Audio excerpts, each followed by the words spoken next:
In the words of the world's most powerful Reddit moderator, I am become meme. Ladies, gentlemen, and variations thereupon, this is Modern Escapism.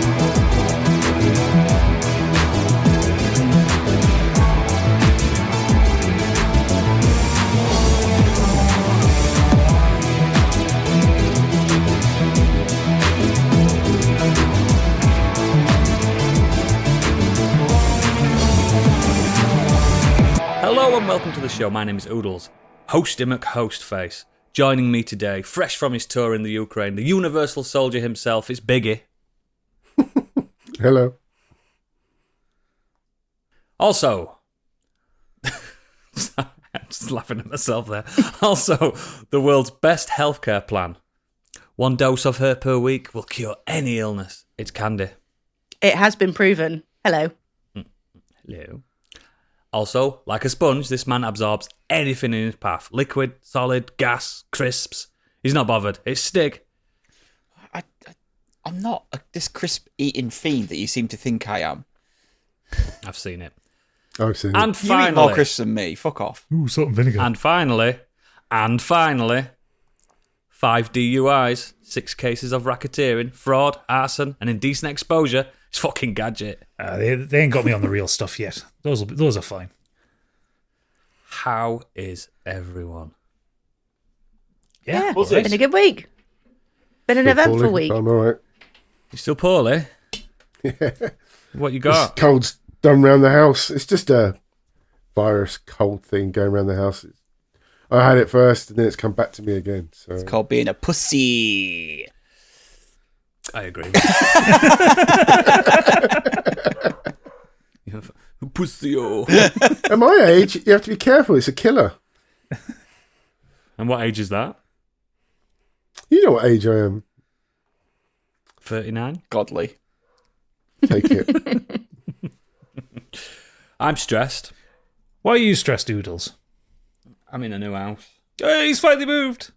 I'm in a new house. Oh, fucking hell, I've left Cat in here as well. Oh, no. Talk amongst yourselves and let me move this cat. There is no furniture. Now in that who's the room, is there? pussy? I want to see the cat. Can hear the echo. Yeah, I'll show you the cat real quick. listeners, for the next few weeks, you're going to be hearing echoes with Oodles. Oh, hi. Oh, what Athena. beauty. Palico. Calico. Yeah, I call it Palico. Yes, I know, because you're obsessed with Monster Hunter. Go outside. Big old foul beast. Oh, God, so professional. Yes, I'm in my new studio. The Echoey studio. Devastated. I do apologise. Patreon money's gone far. Yeah, he's paid for a new house, basically. The Patreon money. Thanks, guys. If only. But yeah, I'm majorly stressed because we're still not fully moved in, and there's you don't when you say like, oh, we're going to bring the essentials. Everything's essential. Yeah. Everything. And I'm like, Did you bring no, a I ain't got spatula? this. Mate? I haven't brought underpants. Well, those are They're pretty not essential, though, are they? No, they're not. No. No, before work tomorrow morning, I'm going to have to nip to the old house, put some underwear on, and then go to work. I just imagined you as a no-knicker kind of guy. Knickers. Knickers. Bloomers, pantaloons, Nice frilly ones. and the crackers. Sometimes. But yeah, as long as we're all good. You good, Stig? Buzzing. 11 points clear. Going to win the league. Same as Yes, Leeds, mate. Same as Leeds. Great. It's great to support teams beginning with L. It is. How many Cheers. points clear of Leeds then? We were 6, weren't we? I don't know what it is after this week, and I haven't got a telly. You don't watch It telly. wasn't essential. Two. Yeah, but... You're 2. So it was. Oh, fuck's sake. Yeah. Reenact it with Subutio. It's all right. You're 4 points clear of the third. So you're in. Yeah, You're in the automatic promotion. Right now, Welcome to Football Ramble. both Candy and I have the Wallace and Gromit theme tune running around our heads. Mine was Magic Roundabout. What do you mean? Candy, where do you live? What football team would you support? Where do you live? Well, I'm Rovers? from Swindon, so I guess it'd be Swindon Town. But well, we've got Western FC. Oh, yeah, Superman. Yeah, but one of the Bristol ones, I guess. I don't know if I'd be City or Rovers. Which ones are the goodies? Rovers. None of them.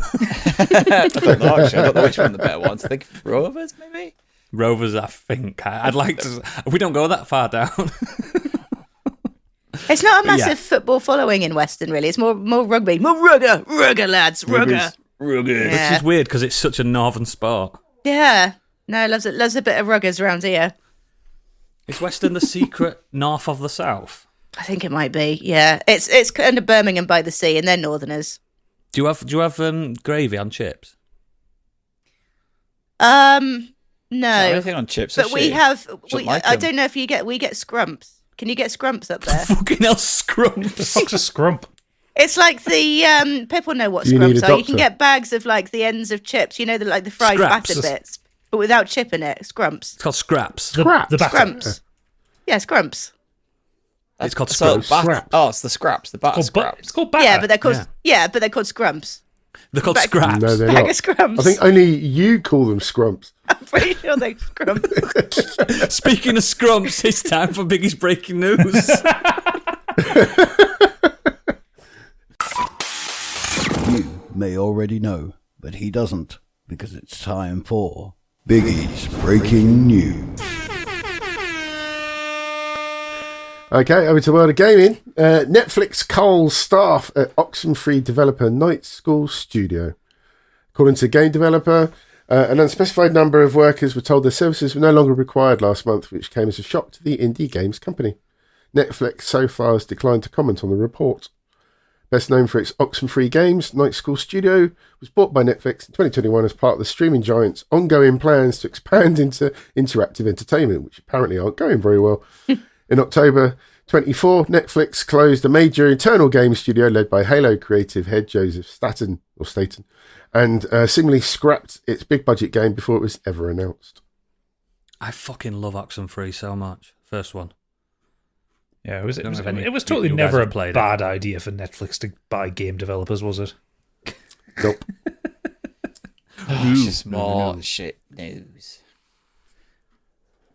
It's a Every shame. week. Well, Every this Did is- you week guys, still. any of you guys play their games? I've Oxenfree? played Oxenfree. Oxenfree was great. I haven't played the second I haven't played one. the sequel. I have not. I'm not. I have them both, but I just First never one's played them. so good. Yeah, I am. Playing. I'm the same. I've got them, but I haven't played them. I recommend it. I really do. It's Quite actually our different. fault why they're collapsing. Clearly. It's not mine and Gadget's fault. We've played them. Bought them. Yeah. It still counts. I think it was a freebie for me. might be a freebie, don't know. I've actually downloaded quite a few phone games from Netflix though, because you can play. It's the same as the other versions, but you don't have to watch adverts, and there's no like pay to win sort of thing. So it's actually pretty fun. I did. I think I downloaded What the Golf is it called? Mm. I think I've was got a that Netflix one. Immortality as well. I've got that I haven't played yet. Mm. Oh, and I've got The Chase with Bradley Walsh. Shit, I didn't know you could get that. Fuck.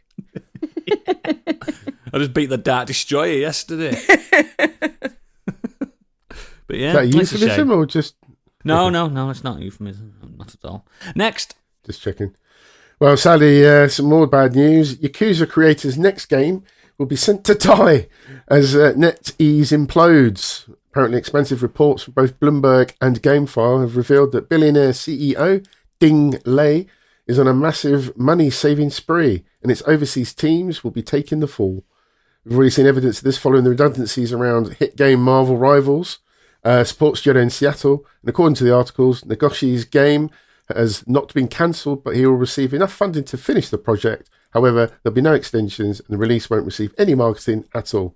It'll be effectively sent out to die. Wow.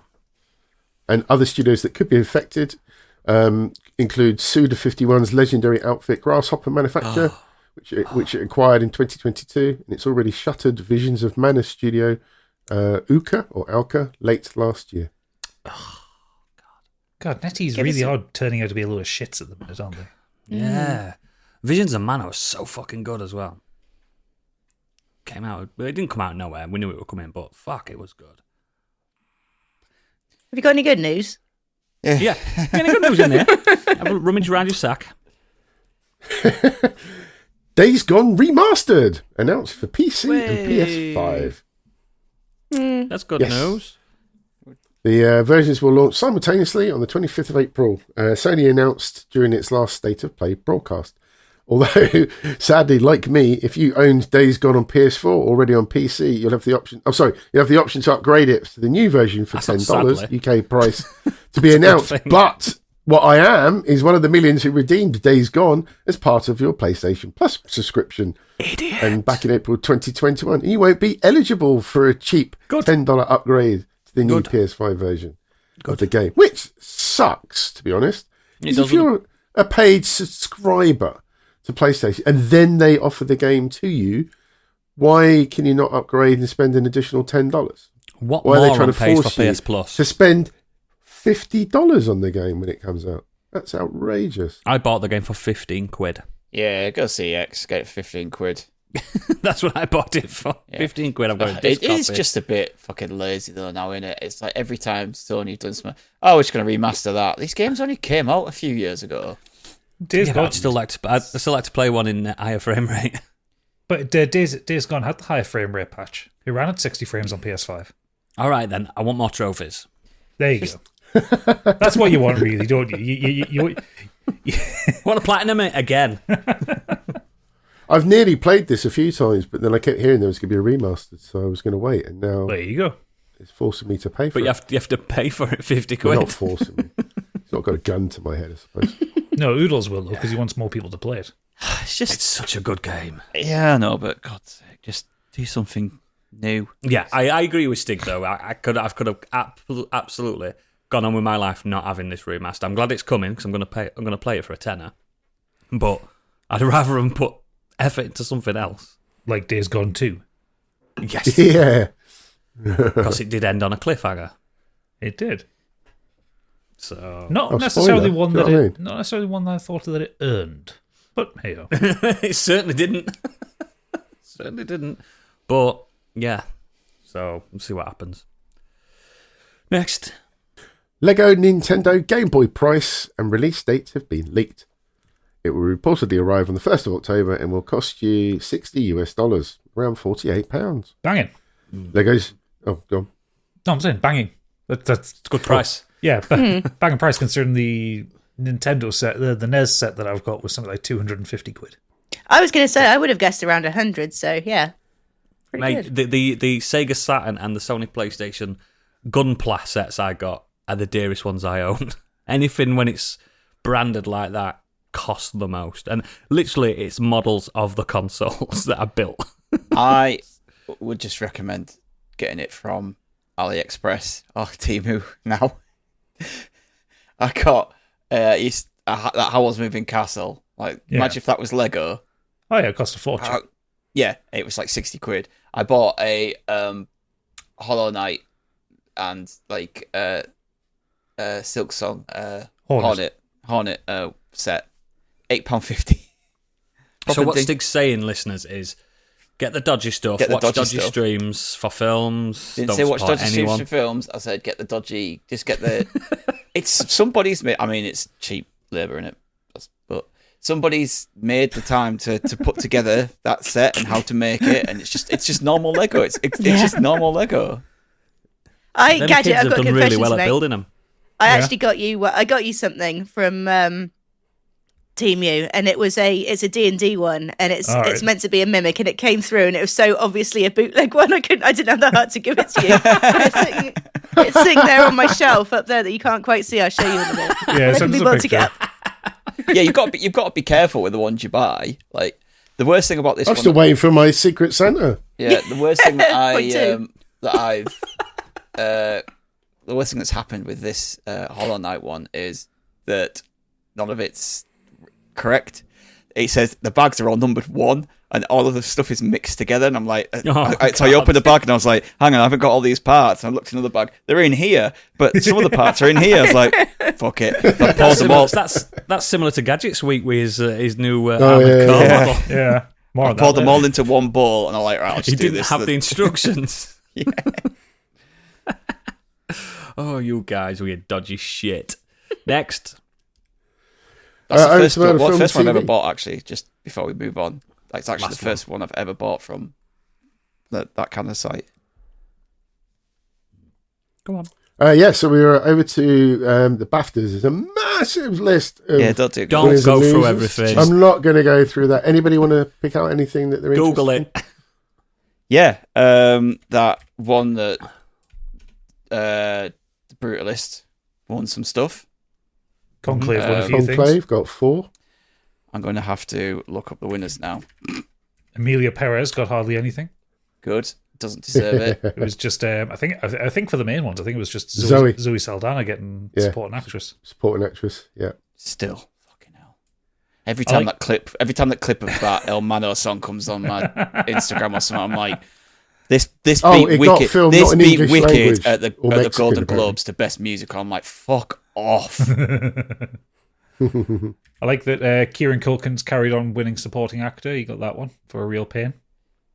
Oh, best film Conclave. Yeah, brilliant film. Best British film Conclave. Yeah, agree. And then leading actor, yeah, like I said, Adrian Brody, The Brutalist. I'll be very surprised if he doesn't win the Oscar as well. It would be his second Oscar as well, isn't Best it? He won director one as well. Pianist. He won it Yeah. for The Pianist. Yeah, for The Brutalist, won Best Director, Brady Corbett. So I'm thinking that this is what we're going to see at the Oscars as well, to be honest. So, if you want an Oscar, get Adrian Brody to be in a film called The Something. Outstanding get debut by a British writer, director, or producer, winner Kneecap. Fucking brilliant film. Unfortunately, filmed not in English language. Kneecap didn't win. Amelia Perez did. I'm not just anytime I've seen that film win, I'm like, fuck off. Wasn't Kneecap not written by a British writer, director, or producer? Republic of Ireland, It was, isn't it? it was Irish guys, wasn't it? Or are they Yeah, Northern but it's Irish? I can't Northern remember. Irish. Oh, they're Northern Irish. Okay, fair enough. Wallace and Gromit won for Best Animated Film. Which I'm happy Yes. for. You'd expect that at the BAFTAs, though. Well, you especially, would, wouldn't yeah. What was the Wallace and Gromit film? Vengeance Most Foul. When did that come out? Christmas Day. Christmas. It's on Netflix. Great. You should watch it. It's brilliant. Oh, I will. Warwick Davis walked away with a life-size model of the statue for the BAFTA Fellowship. Fucking hell, Biggie. Oh, did he win the Lifetime Achievement? Yeah. Yeah, the Fellowship Award. He's good. Biggie, man. He Jesus deserves Christ. it. I don't appreciate the ableist joke, but I think he deserves it. He's done some good roles. Yeah, I'm pretty happy with most of those winners anyway. I think it's kind of that's gonna be reflected at the Oscars as well. Yeah, definitely. Apart from Best Film, Conclave won't win Best Film. That's clearly won Best Film because it's British. Yeah, it's got Ray Fiennes in it, and it's like, yeah, let's go. Yeah, Brutalist will win. Yeah, which, from what I'm led to believe by yourself, is not a bad thing. It fucking better win, honestly. Oh shit, Ed will roll. Stig, what's that Anora film? Because I've not watched it yet. I wonder if you'd seen it. Because it's getting nominated for a lot, and I saw that Mikey Madison, the lead actress in it, won leading actress. But I do like to watch as many as I can. I like to watch as many Oscar films as I can before Oscars, but I'm just behind. I think this she year. plays like a stripper who sells her Really? body for sex as well, and it's kind of like she meets somebody who requires her services, and there's like a romantic thing going on between them. But that's called Pretty Woman. But somebody Big doesn't mistake. approve. I've only got. Anora, a young sex worker from Brooklyn, meets and impulsively marries the son of an oligarch. Once the news reaches Russia, her fairy tale is threatened. Oh dear. Okay, fair enough. I've got Anora, A Complete Unknown, and I'm Still Here. Out of the 10 films that have been nominated, You've done really well in this time. I usually watch all of them. Yeah. All the you'll get Best them to Picture win. films. No, it's 3. Oh, you'll get him in. You'll get him in. You've got time. It's like next month, isn't it? Yeah. Yeah. That Biggies means are the shit. biggies are coming Yeah, I was soon. going to say, it's all about the biggies. The biggies are coming soon. Get ready. Whoop, boop, boop, boop, boop, boop. Hollywood's greatest night. Oh, looking forward to that. Next. Well, speaking of Conclave, it hit $100 million milestone. 100 US million dollars. That's the one. I'm tired, sorry. Can we have that as the name of the podcast, please? I'll have that one, yeah. Write that down. Just want to be clear which currency it was. Yeah, 100 million US dollars. No, $100 US million. That was it. I confused myself. Did you see how I grammar checked myself? It's not easy, is it? It's not easy. It's not easy to be wrong. Biggie, God love you. I do love it when you're tired because words just tumble down the stairs with you. It's so funny. They do. And that's why he's the greatest news anchor on planet Earth. It's not bad. It's not bad for a talkie, is it? Yeah, well, I think that's what highlights it, isn't it?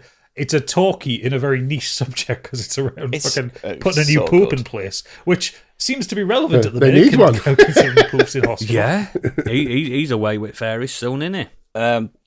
Kate said Thoughts it's and been since all the kind of awards buzz around it. It's just been they've just kept it in the cinema. Like, do you know what? Like, constantly having like good crowds in there. It reminds me of the hum of Oppenheimer a little bit, where that was we've talked about it recently on his Patreon, where it's a big talkie that everyone went to see. Yeah. And I think there is still a massive calling for talkie films, and I'm glad. Sometimes people don't want to watch Fast and Furious; they want to watch thespians talk. Yeah, the problem is you need good talkies. You can get really shit ones. Yeah, or you can get ones which are unnecessarily long. What was that? Was it a Scorsese one the other year, which was like 4 and a bit hours long? Irishman. No, it was one. Killers of the Flower Moon. Yeah, that one. That was amazing. It's not talkie. Was that not a talkie? No, it's not a talkie. No, there's a lot going on. It's a murder mystery, that one. Oh, fair enough. I think in my head that was talkie. It's still very good, though. But yeah, It's still great. It's fucking brilliant. Really good. But yeah, the You talk about that Megalopolis. The Irishman was a bit of a drag, Yeah. but it's still good. Irishman were a talkie. That's what I'm saying. You need something engaging to pull you through a long film, which is just people in rooms talking, is what I'm saying. You need the actors. That's what you need. You need good people like us. We'd be great. We do talkies every 2 weeks. Should we film a talkie? I think we'd do it anyway. No. I'll do one by myself if you want. No, like proper dramatical style. Just sat in your bedroom, like saying, "We've got to do this." Oh my god! And then we're like fade to black, and the heist's happened, and we'll come back to your house. Yeah. That's what our Christmas episode is going to be this year. We're going to do a dramatic talkie. reading of 12 Angry Men. Oh yes. We all have to double up roles. Yeah. Banksy the racist one. That would be a stretch for you, either, wouldn't it, mate? Yeah, try something new, Biggie. Come on. Come on, challenge yourself. You have to get your Karen Cloud wig on as well. God, that'd be so good for a dramatic reading. Actually, Stig, that's a good idea. Write that down. Write it down. Next. Well, this one's divisive. James Bond's long-serving producers give control over to Amazon. That's the franchise ruined. Will no longer be controlled by the Broccoli dynasty after long-serving masterminds Barbara Broccoli and Michael G. Wilson announced they are stepping down. I hate this. I don't have a problem with it I think it unless could they're work, going to just start throwing random TV series off here. Like I've joked James about. Bond Jr. Here's like the Q division. Q. Yeah. And here's like Agent M when they were younger, that kind of thing. Like, The Adventures of Mallory. If it's just James Bond films every few 008. years like we've already had, then it's just a new studio taking control. I really like, and I've always liked this about, I like that it's like every 5 or so years we get a new one. It's a bit of an event. We all go and see it. They might carry that on though. Like if they carry that on, then It's does it really fucking matter? Amazon. Yeah, But you can also look at all the produce some quality pretty of the good TV good stuff. TV Yeah. shows. You could have a build-up of who's behind Spectre, and you don't know, and it's a big long I'm telling build-up you now, over a I was just season. about to say that. I'm telling you now, there's going to be a Spectre TV show. Yeah, the likelihood is this will be a thing that's going to get dragged through loads of different TV shows. But if they don't do that, we don't know that. They haven't revealed what the plans are. True, Just, they might just- respect it's it. just They a might different respect studio taking it on. And let's be honest, like it's not as if every single James Bond's been great. No, and the Broccoli estate have been notoriously like stubborn about change. So we might get a good change of a Bond. We might get some more inclusivity in a Bond film. We might get women might be centre stage, for instance, not just some damsel in distress. Nah, Someone hate to it. Hate it. Someone to slap. Whoa. Anna Damas was great in the last one, but she wasn't not Yeah, she in it was. long enough. She was good. Yeah, Lea Seydoux dragged that film Although, down. last year, Amazon did launch the first spin-off TV series, 007 Road to a Million, which was hosted by Succession star Brian Cox. It featured 9 teams in a race to win 1 million each through a series of spy-themed Got challenges. fucking panned and It all. did, it really However, did. that series was poorly received by some fans and critics, and Cox later joked that he'd signed onto the project thinking it was the next James Bond film. You see, Brian Cox is a Bond Road to baddie. $1 million. $1 million.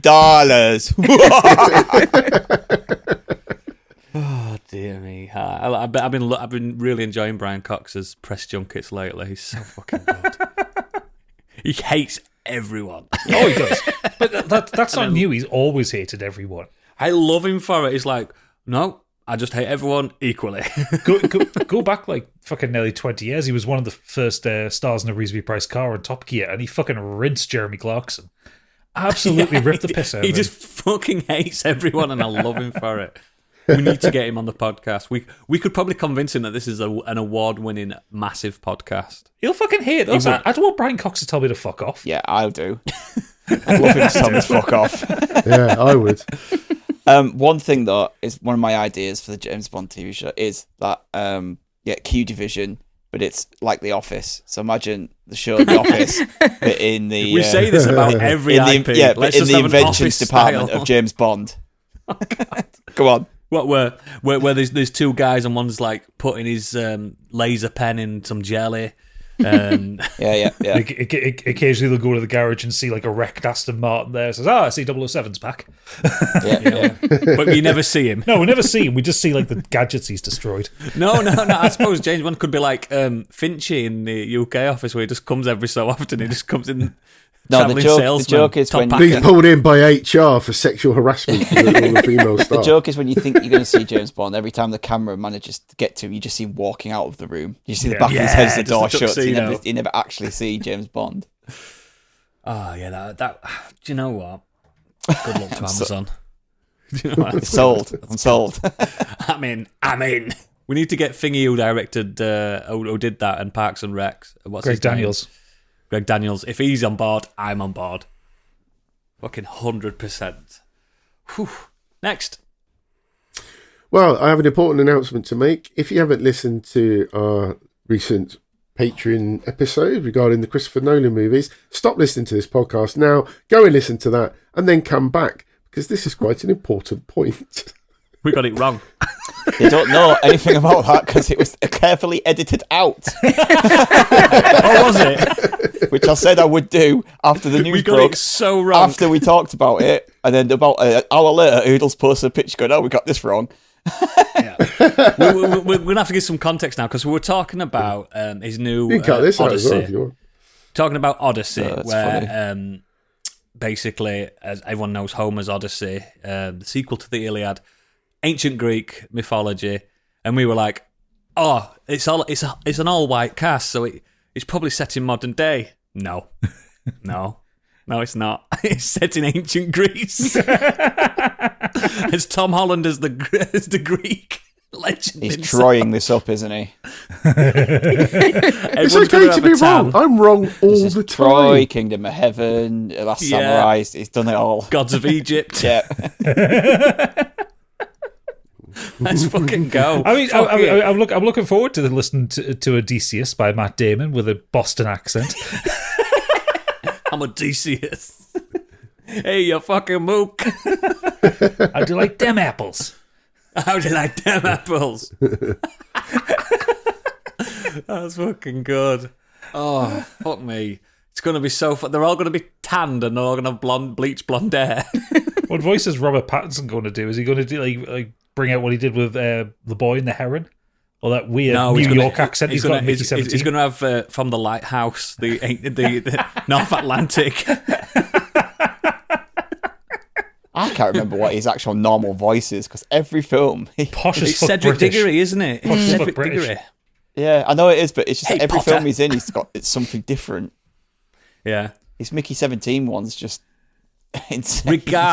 Regardless, It's a Christopher Nolan film. And guess what? It's not gone woke, but it's still going to be good, isn't it? It's still going to be good. I'm sure. I'm sure it will be good, but again, John It's going to get Bernthal, panned, isn't it? John Bernthal and John Leguizamo playing ancient Greeks. I mean, yeah, sure, why? To be fair, though, in the Odyssey, they do go to Italy, so you never know. Oh yeah, You yeah. never So that'll cover John Leguizamo, the Latino. He's got this nailed. It's like we've gone back to 1998, and I'm here for it. Fuck it. Oh dear, who's going to play Helena Troy, the most beautiful woman to ever exist? You got It used to be Diane Kruger, didn't it? You got Zendaya. I'm right here. You got Zendaya and I'm Lupita available. Nyong'o in there, and Charlize Theron. There's 3 very beautiful women. Mia Goth's also involved. Could be her. She's got no eyebrows. Perfect. Oh, God knows. But it's going to be fun. It's going to be fun to get when it gets panned. Oh, dear. Poor dead Odyssey. Poor dead Christopher Nolan. He's allowed to make one stinker in his career. I suppose, yeah. Next. HBO expects The Last of Us to run for 4 seasons. In an interview with Deadline, HBO exec Francesca Orsi said that the service doesn't currently have a complete or final plan when it comes to The Last of Us duration, but said it's looking like 4 seasons for the adaptation. I know how. I do. We're not going to even get to Seattle before End of this season. Season 2 is the break point of the game. Season 3 is the second half of the game. Season 4 is The Last of Us Part 3. Because by the time they get through all of these, we will have The Last of Us Part 3. That's if you think Last of Us Part 3 is not going to be a long game. Yeah, they said at least 4 seasons. So then season 4 and 5 will be. You reckon Neil Druckmann's got the script for that game? Of course he has. I think they've been working on it. They've been working on. I reckon they've been working on that and this other game, just because it works out. It's like, it works out perfectly that if they ever get a game coming out in, let's say this season comes out, it's going to be another 2 years for the next season. I don't know actually. So we're talking. I don't think it's going to take 5 years to make Last of Us 3. But it wouldn't take 5 years to get the story, would it? It came out in 2020. No. Yeah, I was going to say it's been 5 years since the last game. Yeah, by the That's time if they started it in 2020. I think You could have done. They could have. I mean, they've probably got the script and boarding and all. I don't know how you drag this. I don't know how you drag. Have they got the on for 3 recordings series done? Unless they expand some of the, or like. So obviously, I know I haven't finished Last of Us Part 2, but I played enough of it to know that there's a lot of flashback stuff as kind of Ellie's. Yeah, that's what I'm thinking. Yeah. So I wonder if that stuff could be first, couldn't it? That stuff becomes a core part of the narrative because there's an element of also wanting Bella Ramsey to age up a little bit. Yeah, and there's the flashback with the museum. Remember, Stig? There could be that, or it could be like It might just be exploring Ellie and Dina, kind Colorado. of getting to know each other and building they're in that Colorado romance. for ages, for years, aren't they? For like 5 years before that game even kicks off. There's loads of scope. No one wants to see that though. Like, Yeah, but people You want don't to want see. too much padding, though, do you? Spoiler alert: Yeah. people want to see more Pedro Pascal, and that's a better way to have him there, isn't it? I mean, Get if you drag this season out and that season ends, That's the ending. yeah, that's how you do it. Because then the next season, And then the would next be- season's Seattle, and then the next season is first half. It's the Yeah, second half of the second half game. of Yeah, you're right. They could end up like doing it like that. 'Cause you You get more Pedro for your buck, don't you? You More bang could for your buck. also flip back and forth with Abby's lot heading to Colorado as part of the season, and then Joel and Ellie in Colorado doing their thing. Yeah. You're right. It could be. There's like a lot that. of scope. There's a lot of scope. And that for part, it, by that point, season 5 comes out, and Last of Us Part 3 comes out. Yeah, we nailed it. We Yeah, nailed absolutely. Done it, Sorted. I mean, Regardless. And then you've got the HBO Uncharted we can write. crossover as well. Tom Holland makes a cameo. It's all Oh, right. from Troy. No, he's in Uncharted, wasn't he? Oh, yeah, I forgot about that. I just thought you meant it skipped over from the Siege of Troy. No, that would be weird. Just have a shot of Bella Ramsey picking up a mask and you say "Oogadaba" in the background. Oh dear, what's happening in the world? We're in the dark timeline. Next, James Purefoy and Charlotte Riley have been cast as King Randor and Queen Marlena in Amazon MGM Studios and Mattel Films live-action take on Masters of the Universe. A few people have been cast in this actually over the last few weeks. The cast is it's getting got bigger, the guy. isn't it? It's got Thor in it. They've got the Mountain. He's playing one of the Bjornsson. Yeah, he's playing one of the bad guys.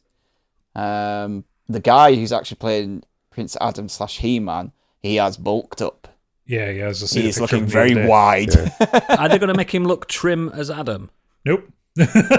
We've seen shots of him as Adam. He's Adam just was never wide. really trim though. Like No, he wasn't really. Has he got his stupid Adam haircut? No. Please. Yeah. he's got It's big blonde hair, hasn't he? yeah. He hasn't Not got quite a the bowl bowl cut though. cut. No, Has he got a pink tunic on? I don't know. We've only seen one picture, which is really annoying that it's actually set. Part of this is set on Earth by the sounds of it. Which Why? I don't They've got know. a full universe. They've got a I don't turn know. They did that last time with the other one. I'm like, Oh yeah, with Courtney Cox Lundgren. and the Dolph synthesizer. Lundgren. yeah, I've got like a bit of love for that film just because I watched it as a kid. But What's the just what's set it- Skeletor? set it- Frank. Frank Langella. That's It's it. fucking brilliant, Skeletor. Now we've got Jared He Leto. was. He's damaged. Jared. Oh no. Oh boy, Jared. Bloody hell. You love him, Biggie. You're always talking about him. You're his biggest fan. You've got 30 Seconds to Yeah. Mars tattooed on your arm. Candy's sat up then because she's got it on hers as well. I ain't saying nothing. She's got The Kill on her arm. Which is a good song, by the way. I will defend It's that song. annoying. They've got bangers, haven't they? But ugh. Yeah, they've got bangers. A-banger. No, A that couple second of album's bangers. great. We've got quite a few good songs. Was it song where in the video they were playing ninjas or something like that? They were playing Kill? Shinobi. No. The kill was the Shining. It was one. the Hotel, The Shining. There was Yeah, I one know of which the- one. This is War. That This was it. is War. I remember it not being a bad good- song, but I good was song just as well. cringing my way through the video. It's a good song. They've I got like some the catchy colours in little in tuxes, aren't they? Yeah. Yeah. Fuck. We're all big, massive Jared Leto fans. Put them on to listen to now. I like that second album, Sue Me. Like, I really like. It's a good album. I mate. really It's a like good that album. I listened to it for the other month, like from back to front. I was like, actually, It's I a really good like album, this album. and he's got a good voice. Yeah, he just seems to have found the fountain of youth, hasn't he, the bastard? Yeah. And if you want to go hear his voice, Shit. you can go join his cult island, No, thanks. where he'll take I you don't on want the to go back and to he will his touch your bottom. concerts. People have been arrested at his concerts for having sex. He's in the going crowd. to. He doesn't even sing much these days. People saying that. No, he makes the crowd sing it, doesn't Yeah, he? he's just giving up. He does the Robbie Williams thing. Yeah. He's just going to come on a Skeletor and just be like, I'll be into it. he's just going to be I'm the here for Joker it. in Skeletor form, innit? Yeah, I'm here for it. Fuck it. I'm his biggest fan. I loved Morbius. I loved it. Best film ever made. I'm joking, guys. Next. One for Gadget, well, for all of us really. Dungeons and Dragons live action series, The Forgotten Realms, in works at Netflix from Sean Levy, Drew Crivello, and Hasbro. I'm into it. Although, Give us a Sean film Levy's sequel done- instead, you bastard. He Yeah. did the Deadpool, didn't he? He did the last Deadpool, yeah. Deadpool. Yeah. yeah, just give us a sequel to Honor Among Thieves because that film was great and it needs. Yeah. We need more from those characters. Yeah, I'm telling That you. film was okay at best. Fuck off! No, it was Shut off, brilliant. you man. enjoyed it. It was great. You got the references. If you I did. name that film Dungeons and Dragons, like something, and put Baldur's Gate in as the subtitle, Yeah. that would Road to Baldur's Gate or something, then it would, because they mentioned Baldur's Gate in the film. Yeah. Loads They of times. do. Yeah, if you just put Baldur's Gate as the subtitle to that film, it would sell after last year. Not the year Well, before. it came out the same year as Baldur's Gate 3, so Yeah. But It yeah, was a good year for DICE, wasn't it? yeah. very. But yeah, I'm happy they're going to try. Don't fuck it up. It's good. It's good to keep like Dungeons and Dragons itself is riding on a high at the moment. the phase started with Stranger Things, didn't it? And Yeah. No, it started with Critical Role, and then that built up. Okay. I'll be honest, I was there before it was cool. It's definitely Stranger Things that gave it a bigger boost than Critical Role. Yeah. I only know about Critical Role because of you. Yeah. No, but Critical Role was They did change. Yeah, the game, yeah. didn't Critical Role was getting big from something like 2014 or something like that, and it was around about the same time as that first season of Stranger Things came out. Yeah, but that's in the nerd circuit. Me and Stig are jocks. Like big jocks. Yeah, jokes. We get bear fanny us too. Actual bears. No, just because you don't get the kid reference, the young references that me and Stig like bear and like Peng. We're hip. Hey, I played Dead That was Space. There's always Peng. It can only be So Peng. fucking old. Makes me sick. Next. This is over to the fan favourite news section. It's time for Biggie's bullet points. Brap, brap, bow, bow, bow, bow. we need a new jingle for that, don't we? Ask Monk's Boy for one. Yeah, that one done. So I quickly run through these. Xbox currently has more first-party games coming to PlayStation 5 this year than Sony. What? They only needed one. Fuck me. What a waste. Tony Hawk's Pro Skater 3 and 4 have been revealed and teased for 4th of March in a countdown. No, the reveal has been teased. It hasn't been revealed. There's just a teaser in. There's a teaser in a I Call thought of it was Duty. revealed. No. There's a teaser in a Call of Duty map, and everyone's thinking it's in a skate shop. That's gotta be Tony Hawk's. No, it's on the website as well. The countdown's on there as well. Oh, okay. So, was the last remaster of 1 and 2 received well? Yeah, That's great. Yeah, well, Cool, great. cool. So, if they just use that same mould, Then, laughing at them, Activision money. killed the studio that did it. Oh, of course. Of course. Yes. Why Face wouldn't plant. Sent them off to the Call of Duty mines. Ugh, it's fucking hellfire. But yeah, hopefully it's just as good. It's not my scene, but I'm happy. I'm happy for people. 3 and 4 were really good as well. Keep Which one's going. the one Bullet with points. Wolverine in? Bullet points. Crying. Elden Ring Night Rain. Release date announced from Software. 30th of May 2025. Across most platforms. Except Switch. Fuck you, Switch. I'm happy for you, Gadget. Thank you. God of War remasters could be coming to PS5 as the series celebrates 20th anniversary. I almost made a joke can't write earlier this saying shit. that next you they'll be can't write this remastering shit. God of War. I didn't even know about that. You cannot write this shit. It's It's ridiculous. the 20th anniversary. You can give them that, surely. Come on. Make something new. Okay, then. Paddington 4 confirmed after Paddington in Peru's box office success. Good. Okay. As long as it goes back Yeah. to the previous director and Sally Hawkins comes back. We want the Sally Hawkins cut. Lord of the Rings of Power has been renewed for Season 3 at Prime Video. Thank Good. God. I'm really surprised that it needed to be reviewed, considering it ended on a fucking cliffhanger. Yeah. Imagine that, finishing there. Well, we know the rest of the story. to be we fair. all know what happens. Yeah. What happens to the ring? You'll not believe this. You know, one of the little hobbits throws it into the fire, mate. Nah. Don't believe you. There's a goblin that catches it. Yeah. There's a scene later in Aragorn in the forest when he... Oh, God. When he kicks the helmet. No, shit! Oh. He's not in a forest. He's in the field. Doesn't matter. he's in the bluff. Next. There's trees nearby. Martin Scorsese to direct Leonardo DiCaprio, Dwayne Johnson and Emily Blunt in Hawaiian crime movie. That's all you get for that. Interesting. They need to keep The that Rock as is the title branching first. out. The Rock is branching out. The Rock's working with a good director. No, he's got Yeah, this. He's got this. imagine that. Look up the Smashing Machine. Doesn't even look like The Rock. Yeah. The Smashing Machine. Look up the Smashing Machine. He's doing a Dave Bautista, where Dave Bautista's trimmed down to be an actor, hasn't he? No, he's not trimmed down in this, but he just does not look like. Oh, wow. Yeah.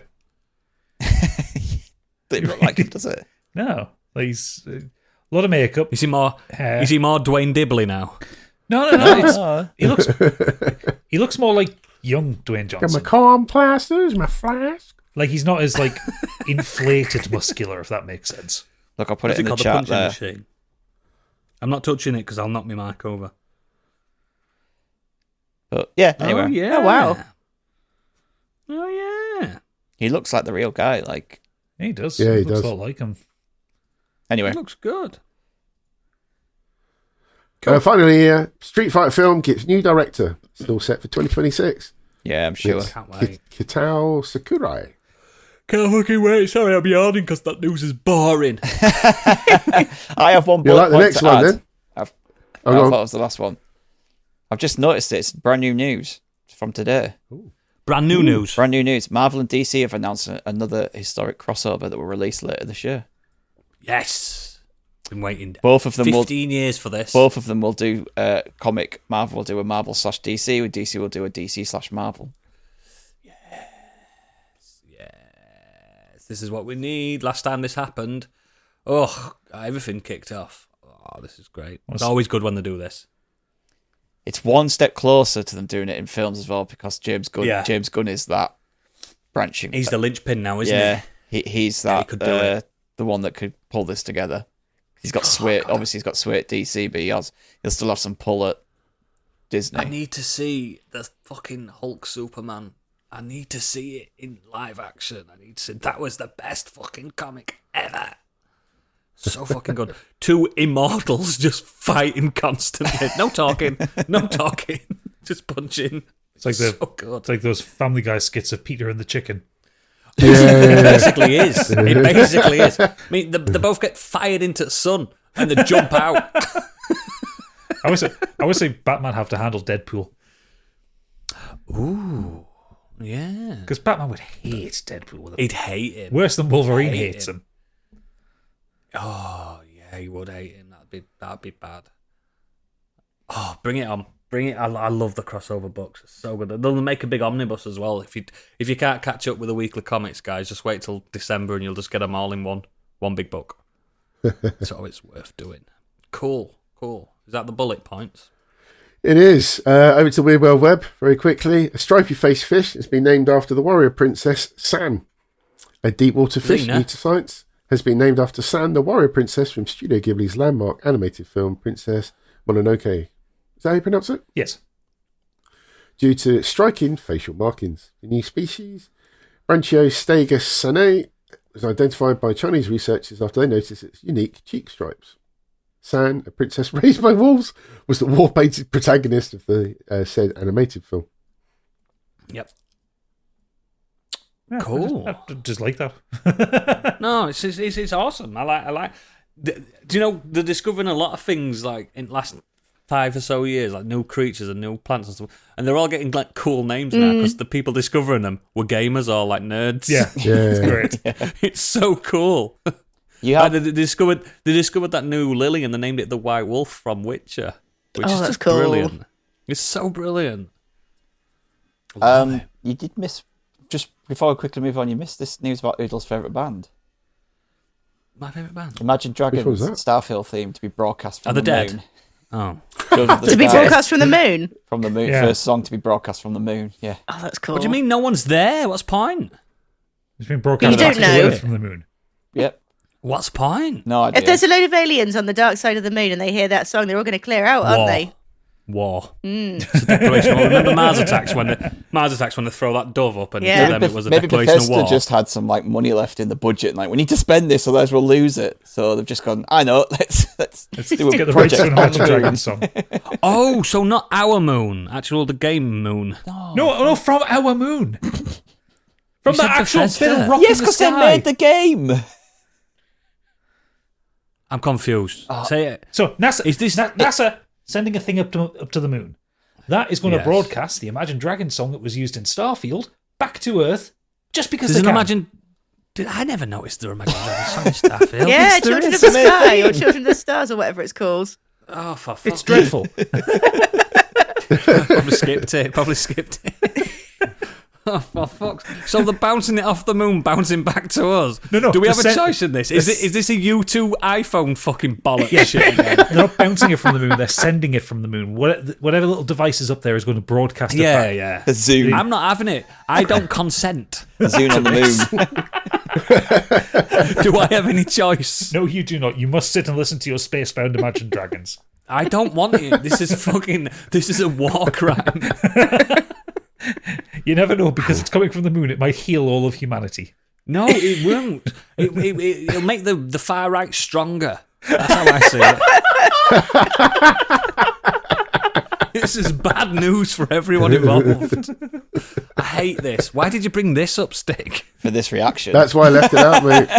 For this exact reaction. Well, This I is love fucking- it. I'm here You for love it it. because you're a fucking weirdo and you like that kind of shit. I booked my seat to the moon now. I'm going to go work in the mines and listen to you gonna- Children of the Sky. Are you going to take your watch with you as well? Yep. I can check my gravity. Oh, God. I hate everything about this. You still have that watch. Do I still have the watch? Awful. Yeah. It's somewhere. She just doesn't charge it. I have moved house since. Yeah, it's in the old house still. I know where it's not. On your wrist. So On the moving wrist. swiftly on, Quick Fit manager has been suspended over a video of karaoke with a customer sex toy. What? Look, if you leave a sex toy in the I used to car, work it's at fair Quick Fit, game. by the way. I used to work there. Yeah, we heard. The prank at the repair centre in, is it Dalkeith? Dalkeith in Midlothian, yeah. In Midlothian is alleged to have been carried out in front of another customer. But the joke wasn't seen as funny by Quick Fit bosses, who launched an investigation. The employee was slapped with a disciplinary action. Disciplinary? Yes. You should in the not breach say of that in your customers' job. Privacy and trust. The irony is it was a It's- cock ring, not even a vibrator.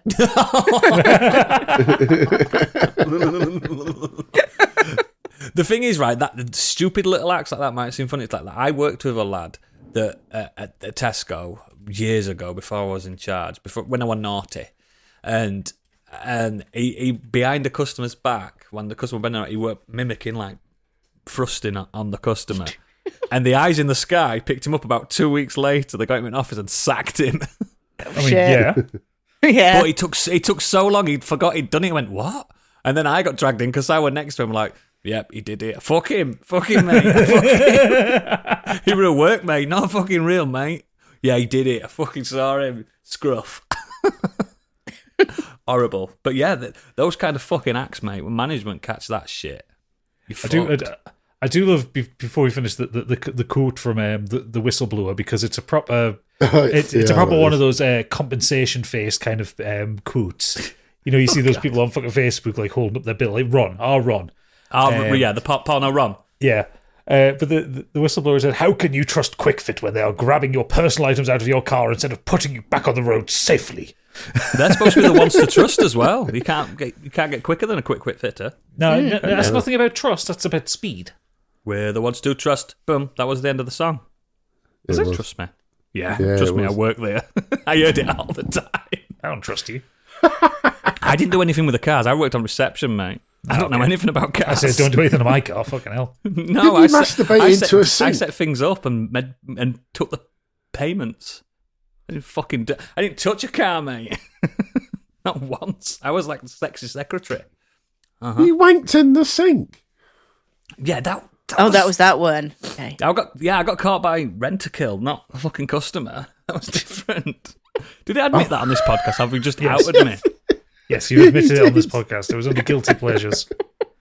That lost episode that we have. Certainly the thrusting from behind doesn't seem quite so bad, does it? No. Yeah, but I got caught by Rent-A-Kill, so it was a colleague rather than a customer. It was a contractor. Somebody Contractor. ratted you out. He never said anything. We saw it. Oh, We've nice. seen each other after for years, and he never mentioned it. Gentleman's agreement. Gentleman's Not eye contact. surprised he didn't say anything. Awkward conversation. I'm walking back in next time. Like, is the lad that I caught wanking into the sink still here? Oh, there he is. That's him behind reception desk. The Good old dirty wanky pervert. over there. I'm not having this. This is absolute character assassination. I was a young boy. Is that it, Biggie? That's it. Please tell me. Mate. I'm a believer. Right, let's get on to what we've been doing these past few weeks. I'm going to let Candy start because I like her. She's a good girl. Thanks. You said you hated me earlier, but anyway, I digress. Shush. I was supposed to spend the day editing today, but I didn't because I found a game that came out last week. It's a game I've been looking forward to for a while. You might have heard of it. Avowed. Avowed. Yes. That's the game Gadget pretended to be ill to play. That's Yes. the one. That's Yeah, the that's one. the one. So Xbox Game Pass. So I Funnily rolled enough, going on there. he's got 20 hours logged. His eyes rolled into his head so far then. They rolled so far back that the little guy in my head that controls me, we looked at each other. They caught me out. I've been looking forward to this game for a long time, not least because it was compared to Obsidian's answer to Skyrim. I have to admit, the first couple of hours, I was very lukewarm on this. I think it could do with a couple of patches. I think it's running like a bag of spanners currently on the Xbox. I haven't tried it on PC. Some of the textures are a little rough. Some of the frame rates are jittering around a little bit. This is all stuff that can be fixed. At the core of it is a really fucking fun game. It is a lot, in my opinion. It is like Skyrim. I wasn't expecting it to be quite so much. Is it more like Skyridium? General kind of Elder Scrolls. I would think actually it reminds me a little bit of Morrowind as well in places. But it's got that kind of the obsidian twinkle in its eye a little bit. It doesn't take itself quite so seriously. It's got the more bright colours. It's really rich. It's a really nice environment. But the quests so far in the dungeons have been fantastic.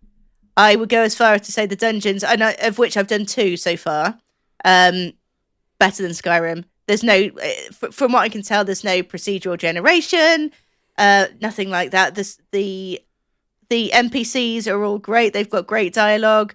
The side quests, Gadget and I were talking earlier. We both did the same side quest that we thought would take us about 20 minutes or so. 90 minutes, an entire dungeon later, we're still going. Did you do that Saturday night, Gadget? When did I do it? Thursday night. Saturday night, yeah, about 8 o'clock. He's going to do horrible things to our characters in Scotch Sheep over this. Get us all killed and blaming you.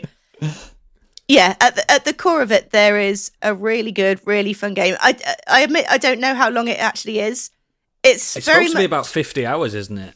Yeah, I don't know. If it's anything like Skyrim, I guess it would be. Some of the guys in Punk's Discord bought the early access to it, like the 4-day early access. Yeah. And they've put in about 50, 60 hours into it and not finished it yet. Oh, wow. Oh, wow. It's a big That's lad. Cool. Yeah. That's what you want, though, isn't it? That's what you want from one of these. Main story and side content, 45 to 50 That's hours. perfect. Perfect size for a big open world fantasy game. Is this the one, Candy, forgive me if I am incorrect, is this the one where you play as like a god person and you have to have mushrooms growing out your head? Yeah, that's the one, yeah. I've got branches myself. I heard someone talking about it, overheard someone talking about it at work, and I just didn't want to get involved. I don't tell them I play games. Yeah, it did take me a while to choose my facial coral. But is that what it is? You pick a certain when facial feature. When you create your character, you pick facial features or hair features or whatever, but you can choose to hide them so that people in the world will still react to them and see them. But visually on your character, you can hide them. You have to have something for the story. Yes, it sets you aside from a human. Basically, it does, yeah, because you are a god woken. That's right, Oodles. This game is god woken. This game is godlike. woke. Yeah, but I like woke. Yeah, I like it. I'll just jump on as well with Candy in this one because I've been playing this, and I really am enjoying it. Saturday. Well, for starters, it was Tuesday that I cancelled it. I cancelled Scorch Sheep because I was not well, and I actually had to take 2 days off work because I was ill. So fuck you guys. That's how he's managed to get 40 hours in. I've got 9 hours in the game. Candy's further in than 90 me. hours. No, Candy is legitimately further in than me. Yeah, because she's got no fucking life. thanks. I knew you hate me. I'm joking. I love you. Anyway, I'm just jealous of you. I'm enjoying it. I think by describing it as like Elder Scrolls-y in that way. I think it is selling it short. This is actually Pillars of Eternity 3. It's set in the Pillars of Eternity universe. Oh, you mean canonically? Yeah. No, it's cool. literally set in the universe. So you get all the... I played the first one. Yeah, so you get all the references to like Wodica and to... There's Ardra pillars around. The actual Pillars of Eternity are in the game. That's where you set up your camps, actually. That's cool. Unlike Skyrim and Elder Scrolls stuff, it's so bright and colourful. Like that dungeon. It's very rich, isn't it? That dungeon Candy was talking about before. It's fucking beautiful. The dungeons have It makes a change, doesn't it? It makes a change. Well, the dungeons have vistas in them. Like the Skyrim ones were just the same corridors going down with rooms bolted on because they're all fucking Apart from computer generated. that one big dungeon I did that I had to do, and there was a big dragon under the ground. Oh, Blackreach. Yeah, that was a good one. It lasts about 3 hours. Yeah, that was a good one on Skyrim. But the writing is good. The characters on all voice acted, which is really good. I can see a lot of Rule 34 art being made from some of your companions, especially Kai. Sure. Yeah, very muscular. Yeah, they usually do on these things, don't they? Yeah. Also, Kai voiced by the guy who voiced Garrus in Mass Effect. Ooh, I like Garrus. And sounds like Garrus as well. And I think he's romanceable as well, like Garrus. So yeah, that's good. No, it's great, and it's one of those ones where it's not like a fully open world; it's like open areas.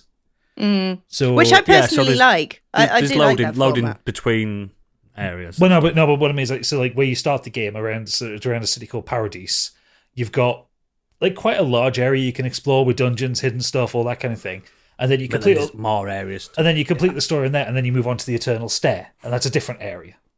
That's what you do on the Final Fantasy VII Rebirth, don't you, Candy? It's exactly like that, yeah. So it's kind of the illusion of open worldness, but not quite, which is fine. It's enough for me. Sometimes you don't need it to be fully open world. And it's really densely packed with stuff as well. It is, yeah, and that's why a lot of developers have started to do these open areas because you can densely pack them up. Yeah, because players are fucking bored of Ubisoft style open world games. Yeah, it's fucking garbage, man. But no, it's got all that classic Obsidian writing that's very funny. Candy, did you find the Pyromancer? Yes, I did. Yeah, so you go in through an area, you find this little camp. There's like a locked chest with like some legendary gear in it. But you also see on the ground there's loads of scorch marks. And you find a note that says, "Oh, I need to do this Pyromancer. I want to do this experiment, but the guys won't let me at the camp, so I'm going to go somewhere. I can still see the camp from where I'm going to be, but I can do my test." And you go up this massive cliff and you find him and he's like, "Ha, it's going to finally work," and he explodes himself. It's great. Fucking funny. Really, really funny. And like it's got a load of stuff like that. It doesn't take itself too seriously. The combat, you guys posted a TikTok of the first boss and you said the combat looked like really poor. Mm-hmm. It's not. It's really well involved. The problem with that first boss is you're really low level and he has like 2 attacks and you have like 2 attacks. So it's as you level up and get spells or get different abilities for your weapons. Like, I've seen people running around with a spell book and a fucking rifle, you know, if you want to. It's got guns in the game. So you can hurl fireball and then shoot them in the face. Which was a surprise to me. I wasn't expecting to be able to receive a pistol. Yes. But I will also say it's not an easy game. Like, I was expecting to breeze through it because I'm used to playing RPGs. I'm dying all the fucking time. But if you got it... Yeah, if you got it on normal, you get stray out a little bit further than they want you to. You get absolutely wrecked. You get fucked. Guys. But you start off squishy, but you do level up very, very quickly. But yeah, to wrap it up, it's not without its faults. Nothing that I don't think can be. Yeah, nothing that I don't think can be patched out. It's still on the cusp of not quite. In my opinion, it would be not quite AAA game. It's still the kind of AA to AAA crossover. So it's Obsidian. It's AA. It's fine. Yeah, exactly. And in some aspects, it's shows. I think so far the music's been a little bit naff as well, which for me is you know how much I love music in games. You can put a podcast on though, can't you? Yeah, exactly. But yeah, no, your own soundtrack. I'm really enjoying it. It's when I want to say it's a solid 7, it sounds like 7's an average. It's not. I'm really enjoying it. Yeah, 5's average. 6, I'm enjoying it. 7, I'm really enjoying it. Yeah. Yeah, that's awesome. And it's Game Pass, so you've not paid any extra for it. Mm-hmm. Exactly. Mm-hmm. Which just it gives it it's all it takes from you is your time to download it. Win. Yeah. Well, the money I would have spent on it, which would have been 60, 70 quid, I can now buy merch with, which I will be. I really hope they As bring much out an as art book I- as well, because some of the concept art is just phenomenal. And I also like the way box they art. the way they tell some of the cutscenes, some of the story as well with the cutscenes. It's not the 3D characters acting it out. There's 2D artwork, and it's. Do you know what it just- looks like? Like it looks like some Renaissance tapestries that you see. Some of the Gothic, and I like when you see like flowers exploding out of them and stuff like that. Really It's exactly good. like it. Yeah, exactly like it. that film that Annihilation. Annihilation. That's the one. Exactly like that with Coral. I was just going to say, yeah, like with as much as I take the Mickey out of Game Pass, that's You where it sort of. I know, but that's where it kind of really also thrives when you've got a game that you're really looking forward to that might not be 100% the game you're expecting, but actually you're kind of like, oh yeah, cool, I haven't lost anything here because I'm actually still enjoying this game and it's not costing you any more than your subscription, which is. And the beauty Really is cool. you can go, do you know what? I don't like this. I'm going to carry on playing Halo. Yeah, what I exactly. mean? But at the same time, like I said, the 60 quid I would have spent, 60, 70 quid I would have spent, which I would have spent on it anyway because I've been looking forward to it. I still want to support the studio. I still want to buy some merch. I still want to buy, art books, whatever they've got, just because I want to support them additionally. But the You might choice be is able to there. get a cool Annihilation looking tattoo with the money. Fingers You know what crossed. I mean? Fingers Some little crossed. mushroom girl. Be an interesting character to have a little mushroom girl, wouldn't it, Candy? I think it'd be cute. Yeah, I do. Cool. Let's move on to Biggie. Well, I've watched a TV series that none of you have heard of, and I've really Is it enjoyed a crime drama? It's called Arcane, Oh, you can't review Arcane on this. No, do I'm please. but it's good, isn't it? I really enjoyed season 1, especially the theme song as well. What a great band! Oh God! I think I might put that at the end of the podcast. Why would I'd never listen to it anyway. But it's on your But podcast, Eagles. Yeah. I had a conversation with someone this very morning about this show because he's been also telling me I should get around to watching it, and I said it's weird. So it wasn't us that The made him only get to thing watch that it. put me off from watching it, considering so many people have recommended it to me, was that it was linked to League of Legends, which I have no interest in playing or whatever. Neither do any of And us. but that's what I'm just saying. I It's the enjoyed one it. thing that was kind of like it didn't pull me to go and watch it because I was kind of like, oh, it's linked to something that I'm not interested in, and it's weird because you watch any brand new TV series or movie that's not related to anything, and you'd still watch that, wouldn't you? So it's kind of weird that I put this off for so long because it's a banging series. I wanted to watch season 2 straight away, Yeah. and I haven't yet. Unfortunately, What I a think season good 2's show. diminishing returns, but it's still good. Oh no! I disagree. But yeah. I still Okay. loved season 2. I still loved it. Yeah. I think season 1's better, Not as much. personally. But I'm it's still- I two-thirds still of the- loved. I'm 2/3 of the way through season 2. I can't bring myself to finish it. I don't want to do those last 3 episodes. Not because it's bad. I just don't want to. It's sad. I'm emotionally Well, the ready next for it. the episode that you haven't seen yet that's coming up next It's is the best one. stunning. I'm sure it is stunning, but I'm But not emotionally ready for it. But yeah, in the conversation I had said this morning, the thing that still blows me away, because this is the same with Blue Eyed Samurai, it's just the quality of the animation now, not just the visual colour and all that kind of stuff, but it's just the emotion that you get from characters' faces. It's just incredible. I know some of it's probably motion captured and all that sort of stuff, but I'm not sure that it is actually. I think it's if hand it's drawn not, and it's then, even Yeah. more and then impressive. digitized over the top.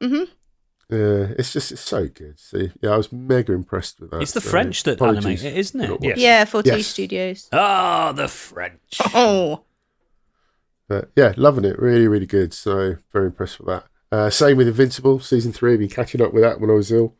Yeah, and that got me into rereading the comics again. So I started that, and it's again quite interesting because I've already read that series, but I've gone back to it now, seen the TV series and the comics, and how they interlink really well at times. And then they've done their own thing with the TV shows, really cool. So that impressed me as well because I realised that they go off a bit off piece, but then bring it back. So it's really cool. I'm currently been going through a rewatch of the Alien films, which I Done mentioned anything before. new?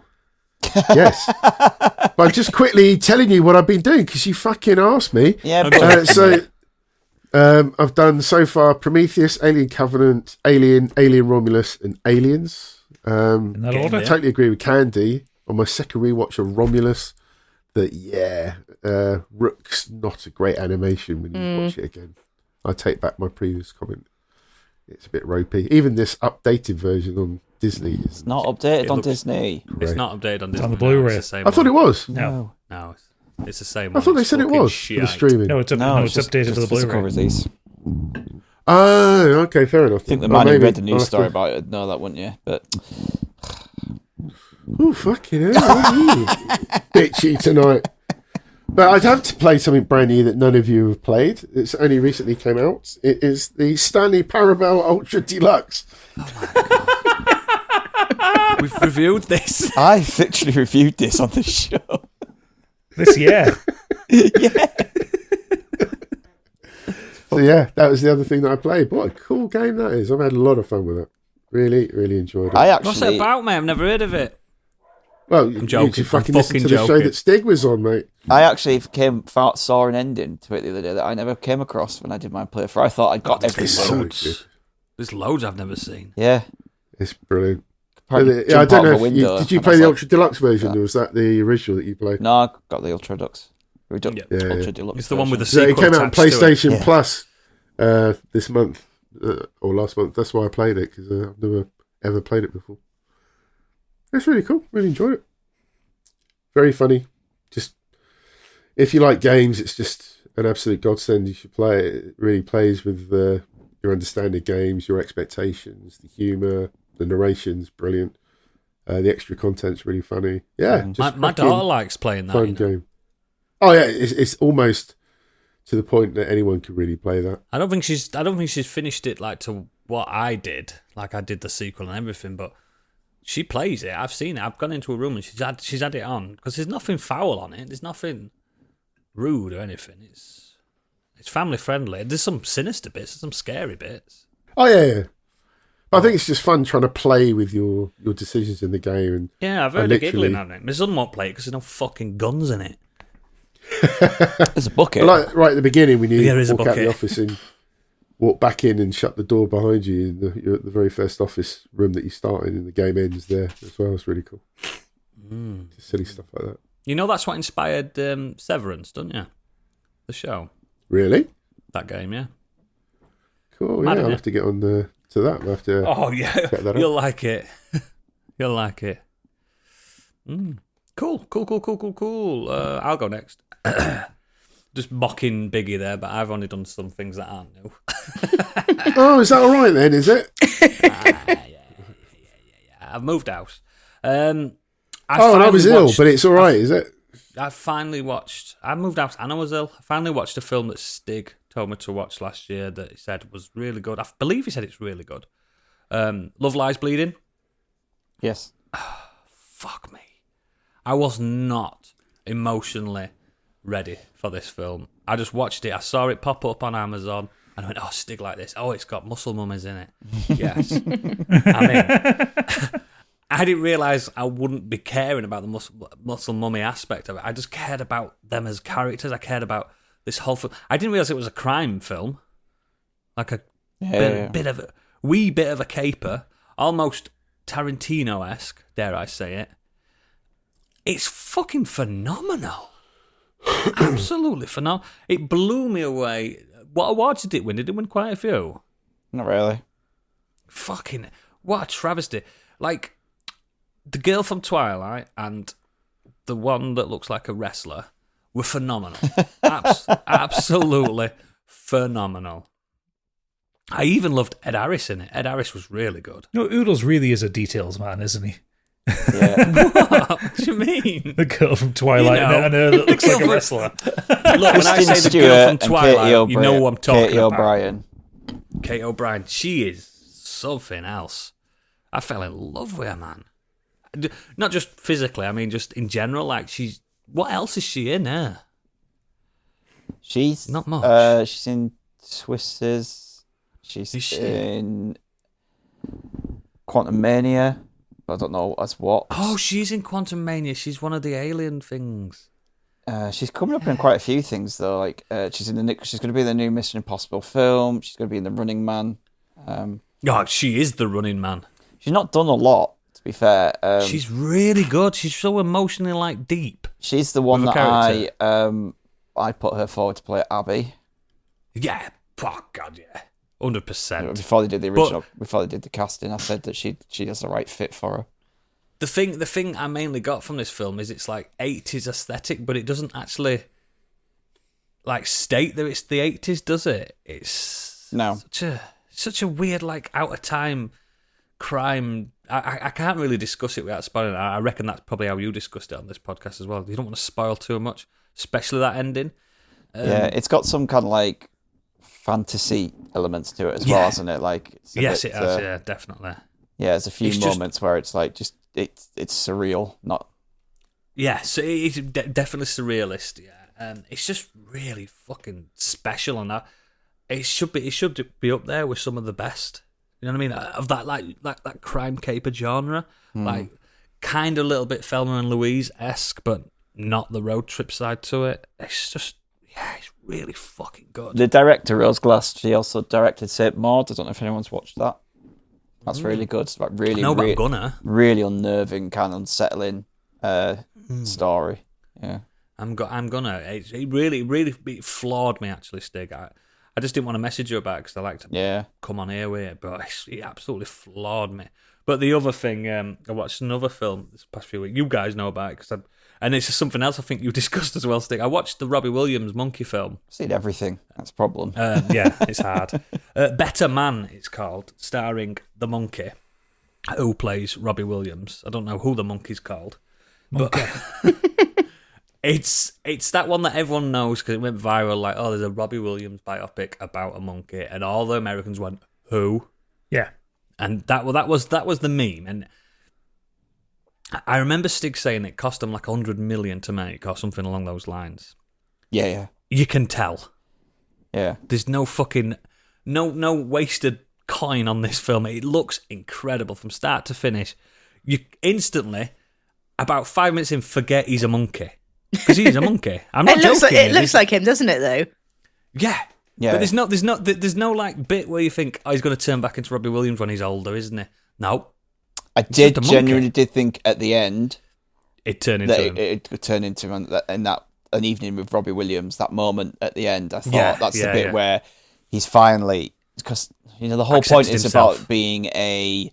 Yeah, about being a show monkey, not accepting. He's also got an imposter syndrome. Yeah, completely. Not accepting the skin he's in and everything. He's always felt like that, and I thought that bit at the end was like, okay, yeah, this is the moment where he finally kind of accepted who he was. He's a monkey from beginning to end, and no one mentions it. It's not a thing. It's just an artistic decision. And you know what? I'm not even gonna I fucking loved it. I thought it was really good. Really fucking good film. Probably out of the biopics I've seen of famous, yes, listeners, if you are American, Robbie Williams is fucking mega famous in this country. Of all the recent ones, like Bohemian Rhapsody, Rocket Man, I think this is the best one, generally. It's the people that made The Greatest Showman, isn't it? You can tell. Yeah. I didn't know that, but you can tell. That rock DJ number when they're in the street, we take that. It's like, it's very British Showman. Yeah, stamping the feet But it's what's and all this. It goes through his Take That days, his sexuality, his drug abuse. This is not what they do with Bohemian Rhapsody with like, oh, how did Freddie get AIDS? Who knows? Do you know what I mean? That's how that film goes. It's like, oh, Freddie's having some parties, and that's like, you don't really, but you don't see what those parties. He's not been really shooting like. up or bumming everyone with condoms on. Do you know what I mean? But in this, it shows everything. Like there's a monkey shooting at heroin. Do you know what I mean? It's fucking brutal. And it's not gratuitous. Like, he meets, at that point, the All Saints singer, what's her name? Nicole Appleton, is it? Yeah. Who he was with for quite a while. And it's not weird that she's dating a monkey, because it doesn't show him shagging. Well, it does get wanked off by someone in a club, though. It does get wanked off by someone in a club, Yeah, he does. But you don't see his monkey dick. Don't worry. But yeah, it's good. It's the film's in such good taste. Like, it would have been a good film if it wasn't a monkey, but I think it does add something. It adds some depth to the character, that to the psychosis of the character of Robbie. I don't really know Robbie Williams that much. I don't know his life that much. I know that like some of his songs are great, and that's about it. And I didn't realize he had such a like troubled life. No, I never knew any of that, because if you're not interested in it and you're not reading smash hits as a 15-year-old girl. Do you know what I mean? I don't really think smash hits would be going into the stuff he was getting into. I genuinely didn't realise how fucking messed up he was. I know he was. Yeah, and he was. I always thought his bad boy thing was just like a bit of a image. No, he was trying to play off Oasis and be like the cool, like the cool rock star. But no, he was. Judging from this, he did things way worse than Liam and Noel Gallagher. Yeah. They were just coke and potheads. This guy's fucking on hinge.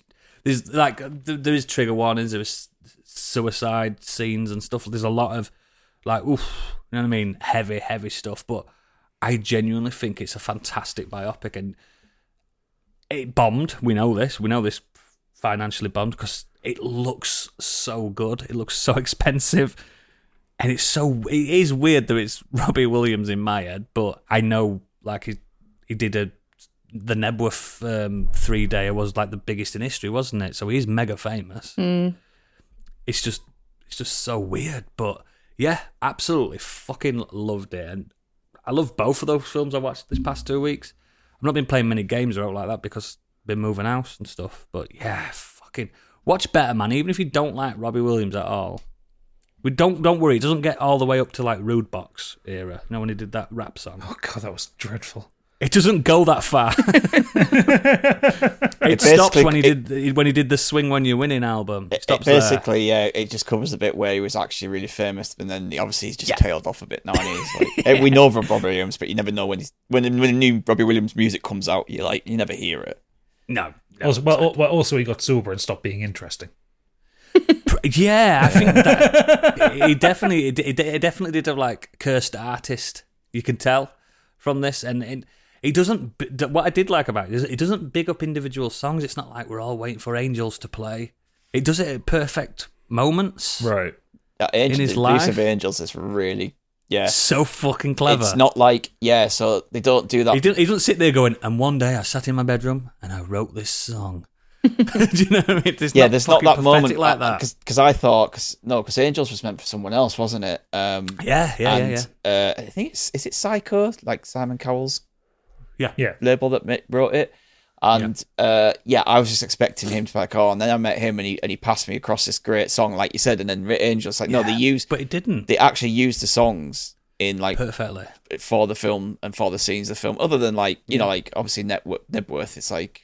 Let me entertain you. It's the song that you opened the show with, so they use it then, But the Nebworth scene, fucking hell, I didn't expect that. No. I'm not going to spoil it, but my God, like, you can see where some of the money went. So where some of the money went. It turns into a different film, doesn't it? Yeah, yep. You thought the Battle for Helm's Deep were good. Okay. Do you know what? Is this available? It's not available on streaming yet, is it? Yes. Oh, it is. I didn't realise. I rented it. I had a voucher, so. I wonder if it's do that Donnie Darko thing where it just gains traction from people seeing it. Just they didn't know what it was when it first came out, and it'll end up being one of the greats. I get a Rakuten voucher every month from my bank, and I just used it on that. You can get rent one film. So it will be on proper streaming soon, I reckon. When it was announced that it had lost a lot of money, they were talking about it on the Empire podcast, and they just said they should have just released it on streaming because it would have just got more people would have seen it more. Like it would have been a film that people on Boxing Day when you're around with families would have put this Robbie Williams film on. Now the problem there is that I reckon a lot of people would have gone, "No, let's watch this Robbie Williams film with their nan," and it's not really one to be sit with your kids or your nan. No. So this is more brutal and more warts and all than any other biopic I've ever seen.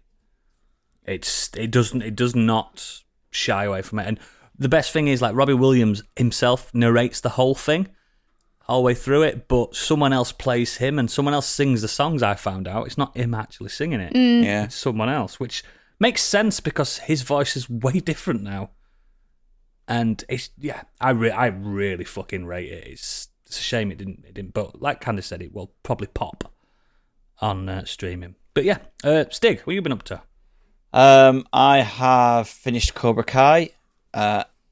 Incredible, genuinely. Like the ending to that show is just perfect. No, not many TV shows land their ending, but that was just the last 3 episodes of this has you like fist pumping, has you feeling emotional. There's montages.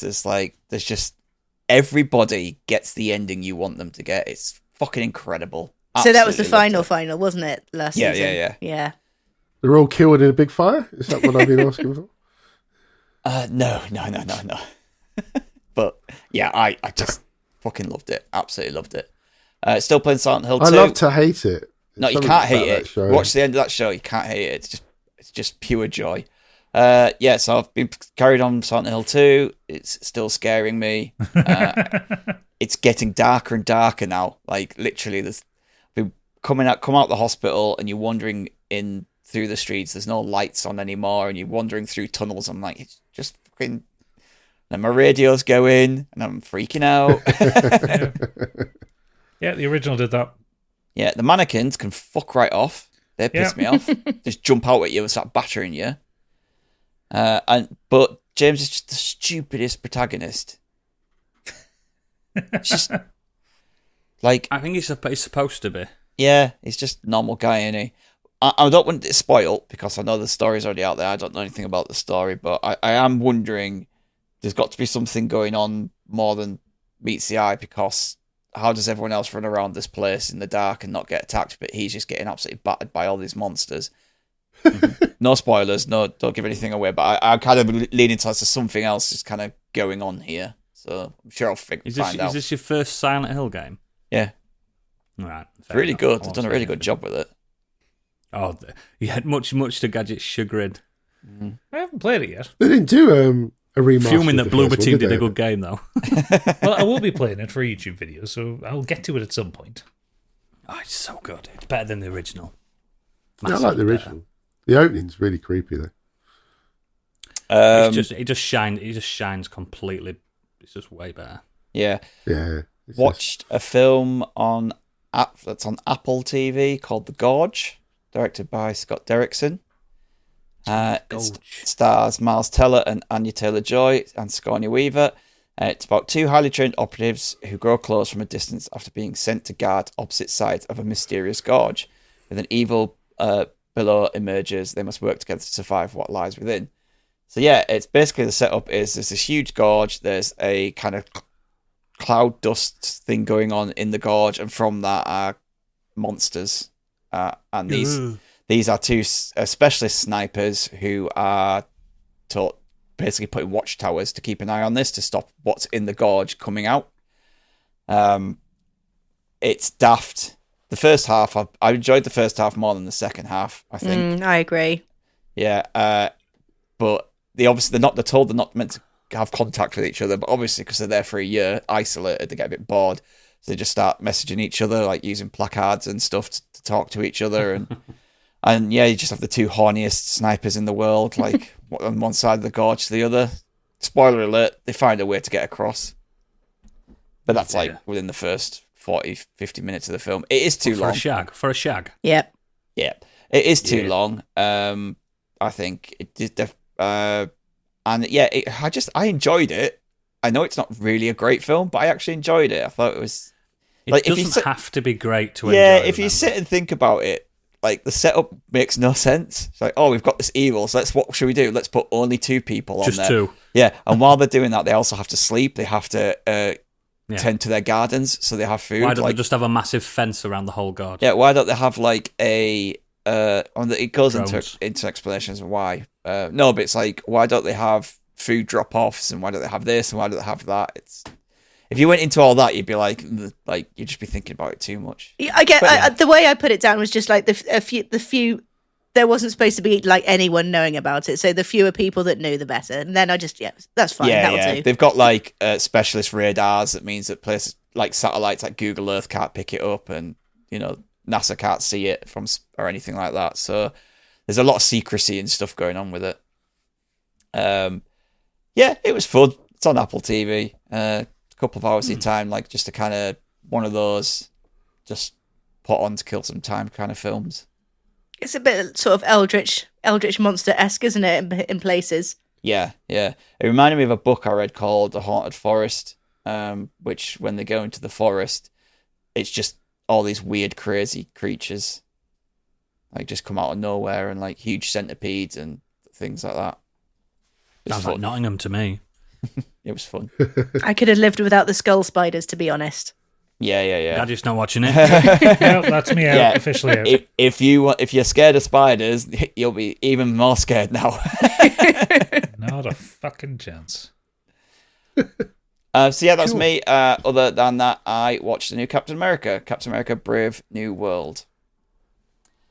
I enjoyed this. Yeah. Yeah, I am starting to feel like, and I'm gonna sound like a fucking bellend saying this, but I'm starting to feel like certain reviewers now go into these films knowing and expecting to come out with a terrible review in mind already. They've made their mind up before they even go in to see it, because the MCU I shit believe now. that's true too. Yeah. Oh, the MCU shit, and they can't see anything good in it, and they just have these. I feel like people have what they want in their head, and regardless of what they see, they come out and go, "Yeah, this is shit." Now, I'm not saying that everyone has to like it, because I know that people won't like it, but it's the same critics every time. I should really ignore the critics, but it's their scores that drag this down. Like Oodles is posting me scores from Rotten Tomato, and I'm like, this is not a 48% like film at all. It's a 3 out of 5 film, which is it's a 60%. Do you know what I mean? This is not Thor: The Dark World, is it? No.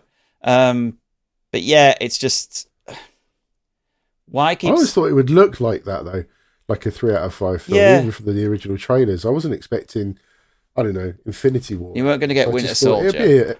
You're not gonna get Infinity War out because it's not a tentpole film release. It's not. That's what I'm saying. an I wasn't ending. expecting it from that. It's a filler, isn't it? It's a filler film. Yeah. Yeah.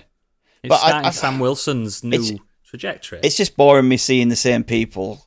Like, this is your main film critic for your publication, and you're sending him into a film which, so this is the guy who is given, like, he gave Dune Part 2 a 2 out of 5. He gave Infinity War 2 out of 5. And I'm like, why are you sending that person? They're probably sat in cinema going, I can't believe this is my fucking job. Ugh. Yeah.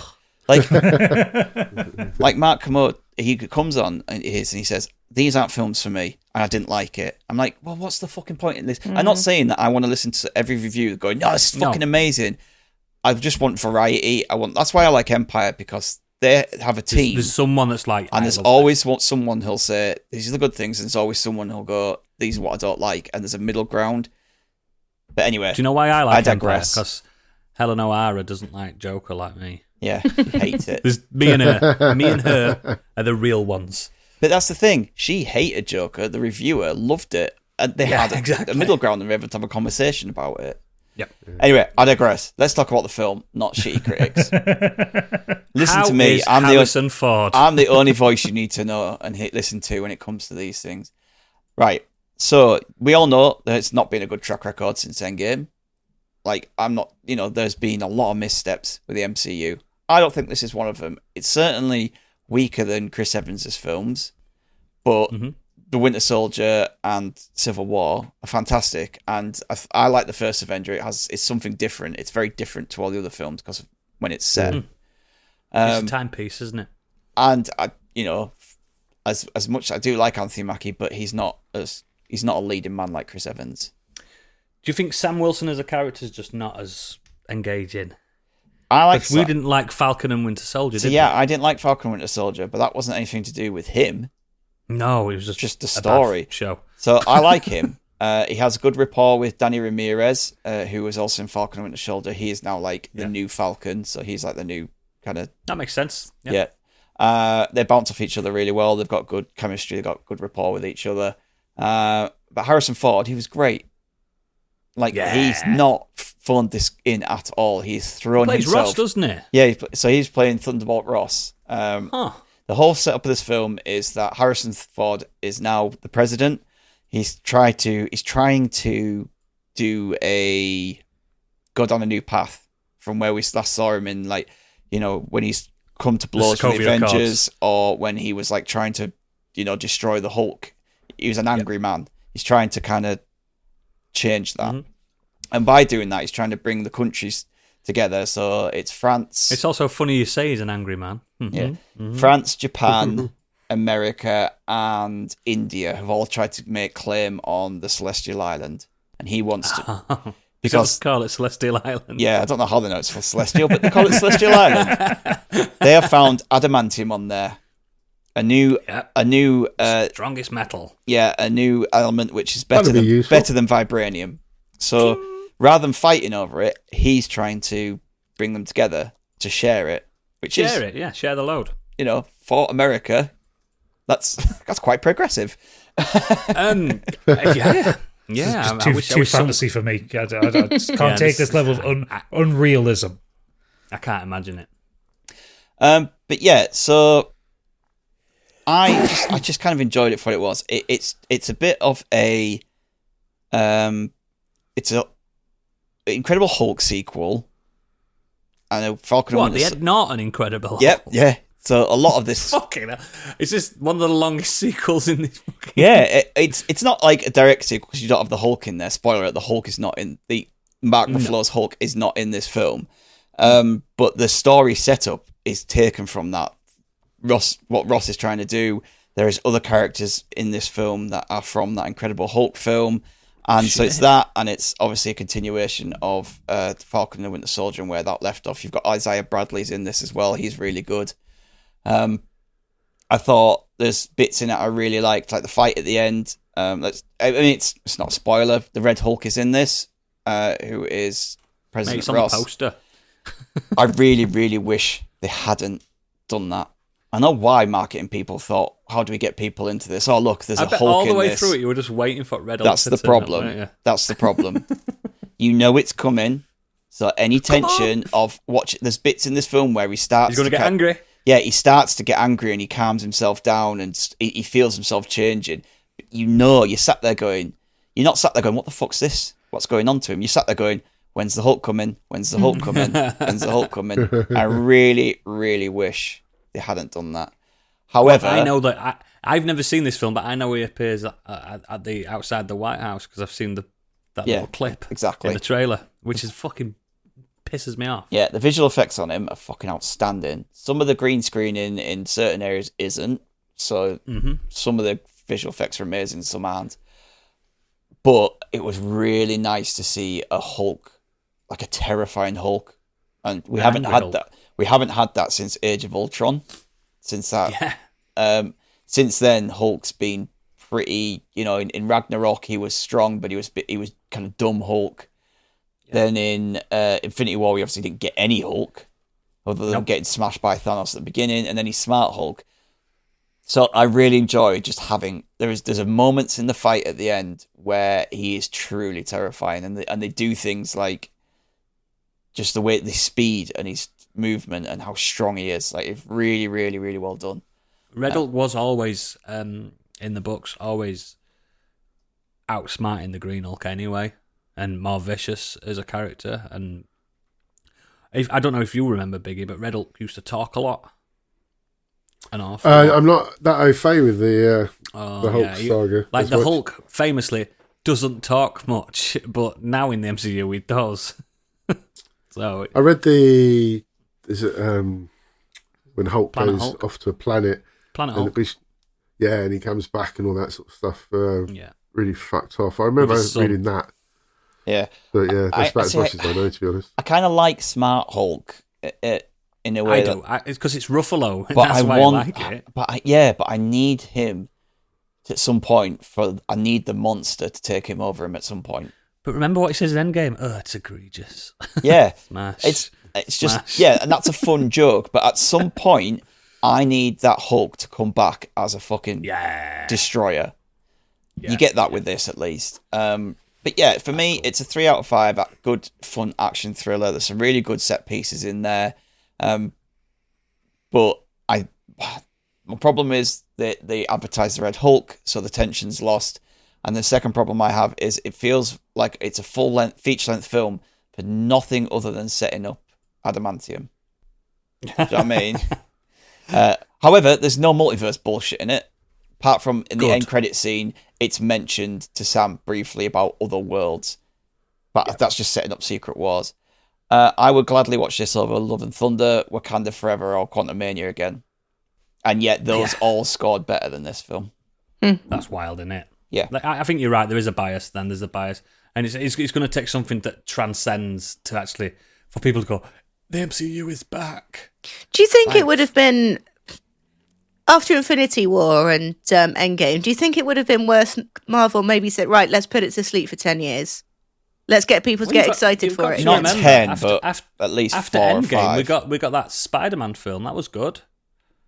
You know what I mean? Yeah, we got a few good but ones. it didn't need that then, did we? I think No. I do think. I mean, COVID obviously kind of pushed them back a Fucked year everything and up. everything, and then you've had the strikes and stuff. But Yeah, yeah, it was funny because we got Black Widow after Endgame, didn't we? yeah, which she should have had that straight after Civil War. Yeah. After Civil War, she Makes should no have had that. sense. Yeah. But I think, I do think if they'd had a bit of balls about them, they'd have gone, let's not do an MCU film for 5 years and make it an event like Star Wars used to be, like James Bond is. Yeah. And people would have, they could have hashed everything out they want to do. Right, this is where we want to go. How do we want to do this? What films do we want? Because they come out with all the kind of this is the roadmap, and they always fucking change. Mm. They never stick to them. And then Oh, we've got Robert Downey Like Jr. Andy back says, now. it was oversaturation. We had the TV shows, you had the filler movies, it was this, and there was another roadmap and another phase. I feel even like you guys got sick of it. You know? I It's feel kinda- like you can watch this film outside of all of that, really. And I know I'm that really behind. I know that you're I'm really behind nice. all the Marvel stuff. You need to see the Falcon and the Winter Soldier really for some of this setup, but I don't really know if you need to that much. But could you have just watched Endgame? You know that he gets a shield, and then on to this next film. Yeah, Surely. yeah. Surely you And could. then you would have just you'd just seen Danny Ramirez, and you're just like, okay, that's just somebody who works. It's his new mate. Yeah, just like Sam was, Yeah. Steve's On your left. mate. Yeah, he's Steve's mate who suddenly got weapons and suits. But his suit is cool because he's got Wakandan technology in it now. So Yeah. So he can do the force field things. Yeah, and stuff, yeah. Can't he? it gives you, it makes you. The fight with the Hulk is kind of like it shows you why him taking on the mantle is a good thing. It shows. Is he still? And I It hope still you shows his answer this. vulnerability because he's not a super soldier. Yeah, because he's not. I was just about to ask, is he still not a super soldier? Because that's how it should be. Yeah, no, he He's jokes supposed to be about it. human. He jokes about it, but he's kind of like no, like Bucky says to him about the reason why. Who not is a to. super soldier? Yeah, yeah, I enjoyed it. Cool. Gadget. Finish me off. So, well, the main thing I've done over the last couple of weeks is Avowed, as we talked about with Yeah. Gandhi. So I'll talk about a couple of smaller things. I got my first ever Gundam, my first little robot boy. Which one? Which or frame gun- was it? Did you get? Gunpla, rather. This is one of the Armored Core 6 30-minute missions ones. It's the Orbiter, which is the mech you start with at the beginning of the game. Yeah, it's just- the one that you land with, isn't it? Yeah. Took me about an hour to put together after I had to spend some time looking for the instructions because they did not include the instructions with it. I had to find a PDF of it online. But I did. I eventually found one. It's great. I enjoyed putting that together. So it took an hour on a Saturday morning. It was a nice little experience. They're good, aren't they? Yeah, I'm probably going to get another couple of the Armored Core ones. There's some of them. I want to get Steel Haze and Liger Tail. Did they not do Rusty? Yeah, that's Steel Haze. Is that why I just know him as Rusty. Yeah. So yeah, but no, I really enjoyed that. Remember this sex fan fiction on Rusty? Yeah, it's weird. Wild. It's weird for a character you never actually see. You only ever see his mech. It's just a robot. Well, it's a brain in a robot, I think. I think this version of Armored Core, they're not actually like normal, they're just normal brains, people. that's They're just mush. like squishy mush. But yeah, most of what I've been doing over the last 2 weeks has been kind of like older stuff. So like we're doing another rewatch of The Office, the US Always Office, good. which is good. Although we always stop at the end of season 7 when Michael Scott leaves because it's not worth watching after that. No, there are some good moments. You just have to wade through 10 episodes to get to one good one. Yeah. That's the problem. But so for Valentine's Day this year, which was in the last 2 weeks, I watched a film I'd never watched before that the entire world has probably watched.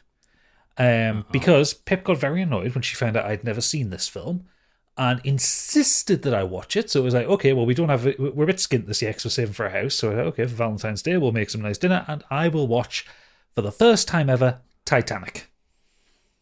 It's wild that you've never seen Titanic.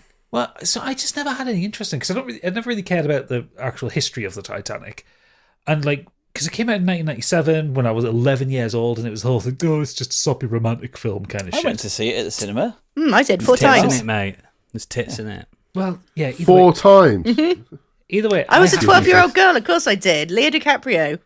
Yeah. He was a babe. Yeah, right hunk. So I had no interest in it. So I'm watching it through from a purely 38-year-old, very jaded man. From that Did you love the perspective. CGI boat? I love the CGI boat. I love the so when Ship, actually. when he's doing the I'm the king of the world bit at the beginning with Fabrizio, when the camera pans around him, I don't know how I spotted his foot's glitching through the deck, and I thought that was just like little shit like that. I thought was really funny. But then it was a film made in 1996 and 97. Like, you know, who cares? They didn't have a GeForce graphics card then. No. But functionally, I enjoyed the film. I didn't think it was a bad film. I didn't go into it. It's a good film. I didn't think I would go into it not liking it, but you know, it's that whole thing. It's like you had this like 20 odd years of, well, no longer than that, 25 odd years of like people saying either it's an amazing film or it's a long, boring film. I did think it was too long. I thought it was about half an hour too long because it just fucking go on. It insists upon itself, as most James Cameron films tend to do these days. James Cameron for you, innit? Like, Yeah. long Yeah. films. Yeah. I didn't really care that much about the romantic subplot, romantic main plot. It might be a subplot, I don't know, but either way, I thought Leonardo DiCaprio was terrible in the film. Like, it's entirely carried by Kate Winslet and Billy Zane. Billy Zane's the best character in the film. He's fantastic. Yeah. I really like. When he's bombing around with his revolver. Yeah.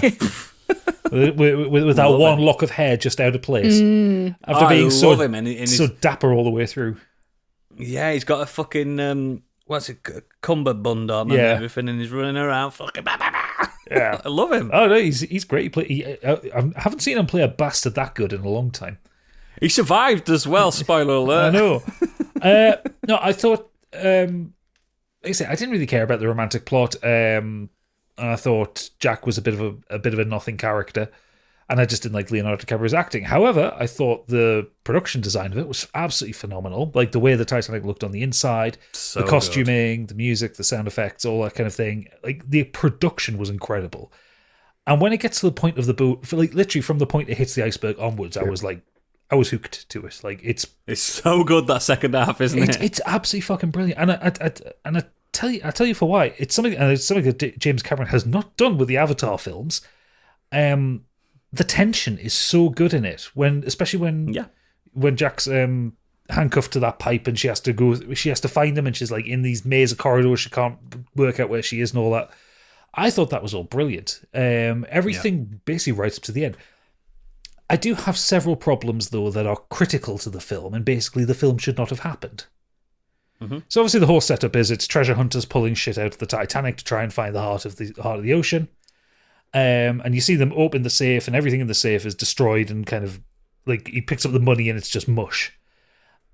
But he picks up a perfectly preserved piece of paper that has has charcoal on it as his picture, and she just so happens to be watching the news at exactly the right time to see the picture of herself on the daytime news with her tits out and everything.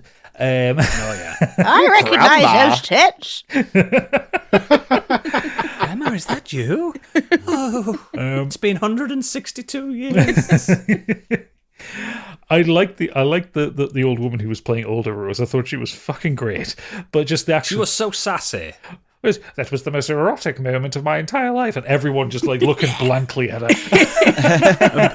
Bill Paxton's not. He's loving it. He's fucking rubbing one out. I didn't know He's Bill loving Paxton. life. I didn't know Bill Paxton was in the film. Like I love Bill Paxton. I love a bit of Paxton. A surprise Paxton. Yeah, he's great in it. Yeah. I thought it was great. It was like for me it was like a 7 out of 10 film because I just didn't like the first hour At and the a half time, of it. it was unprecedented. No, I'd no, give it about 7 out of 10. Personally, yeah. I get that, but like the first hour and a half did nothing for me. It was like that last 2 hours. But fuck me, it's a long film. It really goes on. Do you know what the best thing about that film is? When it released on VHS, we got to watch it in history class over and like for like a month, like in half an hour spots. And it was just so fucking good. And we got to see tits at school. They were amazing. You know what I mean? It's such a like, that's when I first saw it in a classroom of 30 prepubescent boys. I first saw it on a cruise ship. Oh, that's helpful. fucked up. Why would you watch that? That's like watching what's it, Alive on a plane. Over the Alps. Yeah. No, I enjoyed it. Like I said, issues with it, but yeah, the ending. I didn't like the ending. I didn't like her. No, I don't like the ending. I didn't either. like her chucking the fucking rock off the boot. She doesn't just chuck it. She goes, yeah. Yeah. But I did like that very last scene where it's as if she's passed away and going back stop. to The fucked up thing is, I still think I've only it's described bollocks it because I that know it'll set you off, Candy. she threw that jewel away. That could have kept her family alive for generations. Or just money wise. just fucking give it to Bill Paxton. It's his life's work. Yeah. Yeah, poor bastard. She's like, I dropped it by digressing mistake, slightly. honestly, in case anyone's watching her. Yeah. Part of my job, my role in an emergency was actually being in charge of the tenders that we dropped down on cruise ships. Yeah. Yeah. Like the safety rafts. And I tell you what, those, even now, present day, there's little bum designs on the seating all the way inside the life raft. So it shows you where people would sit if you had to fill one of those life rafts up. Yeah. And I tell you what, that is cramped because a normal person of average size trying to sit in that tiny space and they fill them to capacity. It's ridiculous. It's frightening when they actually show that film. They're trying to save her. If that happened, though, you'd be there going, all right, women and children first. Women and children Well, yeah, first. exactly. Oi, oi, And oi, I've been oi. in charge of filling up a life raft and dropping I'd it have been into stood the there water and going, driving it off. didn't you want equality, lady? But we've only filled it with X amount of crew to do the safety drill. But actually, in a real life situation, that would not be pleasant in the water in the middle I've of nowhere. never had good experiences on full boats. to the brim. Ships. Ever. Have you ever had any I'm- scary moments on the cruise ships? No. Somali pirates. I've I'm the always captain now. been on a different ship when, like, the Oriana, one of the ships I used to be on, that hit. It's very famous in the news where a wave came from nowhere and smashed the windows. I remember the name of the ship. But Did you remember Captain Biggie on it? I mean, it's quite famous. But what I Last have of done is the sea trials, which is where a brand new ship is taken out and tested. You basically do a full circle at full speed, and they tilt the ship on its side to see. They push fuck it that. to its extreme. Fuck So that. yeah, you're holding on to everything. You're literally like. Nope. Like Pianos go sideways. flying past. Really cool. Well, yeah, they lock everything down, but they simulate what would happen and test it. That's really cool. All the martini glasses. And also I've quite, been in quite, four- also four quite famously, swells. the last boat Biggie was on was the Costa Concordia. I went with the captain. Yeah, It weren't. It was the Marie Celeste, wasn't it? It's like oh, hey. the Flying Dutchman. The Mary Rose. Anyway, yeah, No, it was the Argos. yeah. Titanic. Ancient Titanic. It's a good film, and if you describe the end of It it, is a good film. Candy will cry again. I turn it off once the iceberg hits. That's enough for me. That's all you want. You don't want the you don't want people getting squashed by smokestacks or No, I like to think that beamed they off survived off the this time. propellers. I always think maybe this is the time when they're all right. Oh, the guy coming off the tell you what, propeller, though, he's ace. I tell you what, Gadget. Speaking of women and children first, let's ignore women and children and see what our listeners have been saying to us, because they're all men. yeah, not a women and children around here. But lots of grown up children. Yeah, Because yeah, they're not definitely. grown up. Lee Davies has said, I watched Debatable. Asteroid City, the most recent Wes Anderson film. It's good in that Wes Anderson way where everything looks amazing and there is a plot, but the plot doesn't seem to mean anything deeper than what's on the surface. Either that or I'm too Miley's dense to see favourite one. it. It's fine. Like, I was gonna say, that's the one you Miley's didn't like as favourite. much, didn't you? yeah. I thought it was like a 3 out of 5. It's visually it looks great, but it just just doesn't hit you like something like Grand Budapest does. I haven't seen a Wes Anderson since I Love Dogs. I love that one. Oh, yes. I saw French Dispatch. I really liked. Saw that and I did. Dune Part I liked 1 it. in the same. I watched French Dispatch and then me and Gadget went to see Dune afterwards. Yeah. French Dispatch is so good. Yeah, I like French Dispatch. A man found shouting at a seagull on the M4. It's Bobby Wayne. There he He is. says, greetings, gamers. Gamers. He's coming for you, Oodles. Don't play games, me, mate. Kenny Gamer, TM. last fortnight I've watched a few things. First up was a movie called Elevation on Amazon Prime. From the makers of A Quiet Place is a movie about monsters that hunt humanity across the globe, leading to near extinction of the human race. These monsters, however, do not venture above 8,000 feet in elevation. There, I said the title. Oh, God. That sounds shite. Elevation.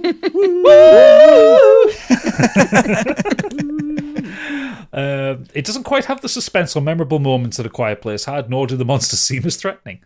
Anthony Mackie, why does he star in shit films? Stars as the lead, and his performance is fairly lackluster. There are some questionable plot points too, most annoyingly of which is around human settlements on marker posts to denote where the 8,000 foot elevation line is. However, they are visually not level with each other, and at one point there's markers where no humans are living. A forgettable movie that no one would miss watching. I'm not going to bother. No, it sounds shite. I've seen it advertised on my Fire Stick a few times. It's one of those ones where you see the artwork for it, you're like, that looks shit. Just from the artwork. It's also admitted he's got a dodgy Fire Stick. No, I have an actual Fire Stick. So it comes up on like the Amazon adverts at the beginning when you first turn it on. It's in Amazon Prime. Is it an Amazon? Oh. Yeah. Fucking hell. Okay. Next, I watched the first episode of a fairly new series called Earth Abides. So it's like the dude abides. Yeah. This story features Alexander Ludwig. Oodles may know him as Bjorn Lothbrok in Vikings. As Bishop. A hiker who found himself bit by a rattlesnake while on a hike, which has resulted in a pained recovery isolated in his log cabin. On completing his recovery, he finds the human population has been decimated by a deadly disease, leaving him alone to survive in a now empty world.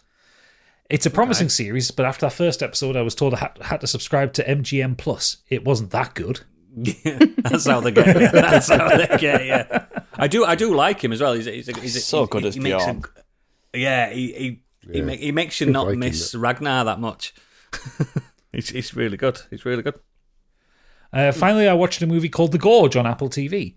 Miles Teller and Anya Taylor-Joy star as elite snipers tasked with guarding a mysterious gorge, an unknown location, on a years-long mission to prevent anything from leaving. It's a love story come action, thriller, and horror flick. I enjoyed this movie. There are some Lovecraftian-type creatures in the gorge, which are visually great to see. The story is interesting and the setting is well portrayed. The quote-unquote twist is a little predictable. I'm just making sure he's not spoiling a twist. Don't. The recruiter for these soldiers is Sigourney Weaver, or as my wife calls her, that Siggy Wiener person. Siggy Wiener. So you know she has a bigger part to play than just some minor exposition. I'm not sure how you guys would take to it, but I enjoyed it, and that's all that matters to me. Love you, Bobby. I'm going to watch it. I like Anya Taylor-Joy. I watched her again for the third time I've seen this film, The Menu. I watched that again. I can't look at... It's just enjoyable fluff in it, Candy. Like, it's... Yeah. Yeah. Also, you'll like Anya Taylor-Joy in this. Yeah. I like her anyway. I like her big googly eyes. You'll like her more. As a man with big googly eyes. She has leather pants now. Yeah. Good. I like her with black hair like that. Mm. I can't look at a picture of Anya Taylor-Joy anymore without thinking of that meme which says that she wouldn't need to have any makeup on to play to be an avatar. She's a beautiful and talented person. Oh, I know. Zenos has said, I started playing Pal World with friends this weekend. Our progress has been limited because trying to get 4 adults to play something together at the same time is apparently impossible, but I'm enjoying it so far. I just wish we could get more done. What game, sorry? Pal World. Pal World. What's that one? That's the Pokemon ripoff. Pokemon with guns. We talked about it. Yes. The one Nintendo was suing them for. Oh, it's so not been very successful then, have they, at suing them? Clearly They've not. tried multiple times, apparently, and only one thing has gone through so far. Which is... Well, Nintendo tried to patent the 23 things they're accusing Pal World of ripping them off, and I think only one patent's been accepted. It's such a rip-off, though. It's funny. Okay, Pal World. Yeah. Pal World. Okay. Last up, Baratheon boy Angry Kurt. He's going in for the Baratheon boy. Yeah, he's going in to be the king of the Seven Kingdoms at this point. Oh, fucking Joffrey over there. First up, films. Despite Kurt, man, despite you telling me not to, I watched the other 2 Austin Powers films. Why? And they were both quite bad. Yeah, especially Goldmember. I like Sparrow Shag Me. Yeah, the It's got second some one's good all stuff right. in it. Yeah, but Goldmember isn't. No. Mini-Me, but particularly Fat Bastard, are the two of the worst comedy film characters I've ever witnessed. Not only bad for punching down, but the jokes just weren't all that funny regardless. There's an odd moment in each of them that got a laugh, but they were huge step downs from the first film. I agree. I don't know what on the second one, when he drinks that coffee and he gets on his nose, it's what they call a Belgian dip. It's quite funny. I still refer to a Belgian dip. I like quite his funny, his therapy session, that monologue he gives in that is fucking great. Oh, God, yeah. Oh, I forgot about Mini-Me. Samuel's growing up in France. Rest in peace. He would beat me in a burlap sack. There are some moments thinking about He would it. He would come up with crazy things like saying he invented the question mark. I don't think I can It's have a not as good rewatch, as the though. first one. I don't think I can do it. I want to, but I can't. I won't accidentally watch it on TV if it ever comes on. Do you know what I mean? It's kind of like that's it. I don't know if I'd keep it on. It's a long Just time be sat here since I saw him, I'd just be to be sat there fair. going, I could be watching Wayne's World. I could be watching Sorry, I Married an Axe Murderer. Yeah, watch No, them. not Shrek. They're good. They're good Mike Myers films. I'm not watching Shrunk. I wouldn't recommend Wayne's Schrock. World 2, though. It's not as good. No. But it's not still bad. fun. Again, it has its moments. It has its I had moments, to beat but him to death with his own shoes. But it doesn't make as much coherent sense as the first film. I find the second Wayne's World film to be incredibly. It's when they have that Lollapalooza thing, isn't it? Yeah. It's a take on Field of Dreams. Field of Dreams, yeah. Field of Dreams. Yeah. We build it, they will come. Yeah, if you book them, they will come. Yeah, of course they will. Yeah, that's it. Anyway, he goes on to say, gaming-wise, I've started 2 games. Firstly, there is the truly brilliant Parking Garage Rally Circuit. It's an arcade-style driving game with a PS1 aesthetic, which has you trying to beat bronze, silver, and gold times driving around car parks. Has a similar boost mechanic to Mario Kart, so that you end the drift with the speed boost, so a lot of skill to get in the best times to master the drifting. I adore it, and I would have made it my top 3 of last year. I recommend looking it up as I think it will appeal to everyone. It even has a great soundtrack where some of the songs have lyrics about car parks, and it's hilarious. I'm keen. I'm genuinely. It's Never on heard of it. sale on Steam at the moment. So. I like the sound of that. Next up is Vice City Definitive Edition. I only ever played 30 minutes of the original game as it made me motion sick, but I haven't had the problem with this remaster. Although it's not my first foray into Vice City, as I did play Vice City Stories.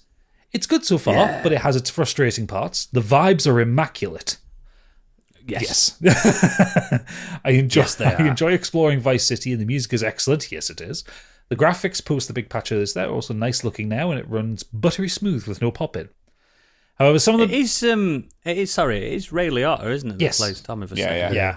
Thought so. Rest in peace. However, some of the missions are a pain, and the shooting mechanics in particular are not fun at all. I'll see it through though. Just wait till you get to the one with the remote control helicopter. A helicopter. Universally, Yeah. everybody hates that mission. It's not as bad as the San Andreas RC plane one. No, but also That's much longer than that worst. mission. Yeah. Oh god. I don't know. Vice City's got a vibe, man. That's why I am kind of looking forward to GTA 6 because it's in Vice City. I want that vibe again. But it's just not the same time zone. It's not I love 80s Vice anymore, City. is it? Absolutely love it. Vice City's so good. V-Rock. I used to listen Yeah, to put V-Rock on all the time. V-Rock and bump up and down the beach side. Everybody's working for the weekend. Superb. I used to go into the club. You go to the club and play the like she's on fire, and you'd be just dancing away in the club. TV wise, I'm still watching Paradise, but I've also started The White Lotus, which has been really good.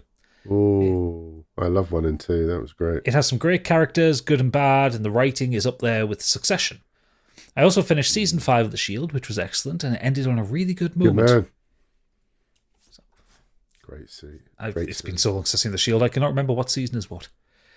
And last up, he says, finally, reading-wise, I'm still in The Two Towers, which has improved from the opening couple of chapters, but I'm interspersing it with a new football book called How to Win the World Cup, which features insights from various managers who've taken part in the World Cup since its inception. Is that something Gareth Southgate should have read? I thought we'd get a bigger laugh for that. It's a bit misleading as a title because it's not England just losing finals. Gadget, come on. It's a bit misleading as the title is. It's not just about the winners, but about those teams that did well without winning it. Oh, Gareth Southgate is interviewed, for example. And minnows who upset the odds. I'm finding it really interesting, though, and has a lot of good stories I'd not heard before. Cheers, Kurt. Yeah, I'm just thinking about the Shield season 5. Not a spoiler at all, but I think where it finishes in season 5 sets up season 6, which I think is the last series. It's the last one, so I think that's why it's such a big moment. What I remember that reveal. Is the end of season 5 the grenade drop? I think so. Yeah, that's fucking brutal. I think so. Yeah. I think it is. Just looking it up. Yeah, I'm not going to say anything more than that, but yeah, it's just so good. The Shield is fucking brilliant. Yeah. Cool. Is that everything? That's everything. Excellent. As always, links to all our extracurricular activities are in our show notes. Sorry, I'm out of breath. I just had to carry dog downstairs. Turns out, listeners, that my dog can't climb down the new stairs. Aww. He was trying to bust through this door.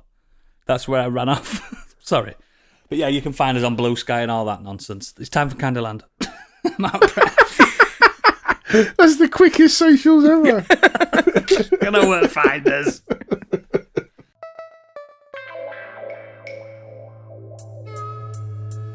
And now, what's up in Candyland?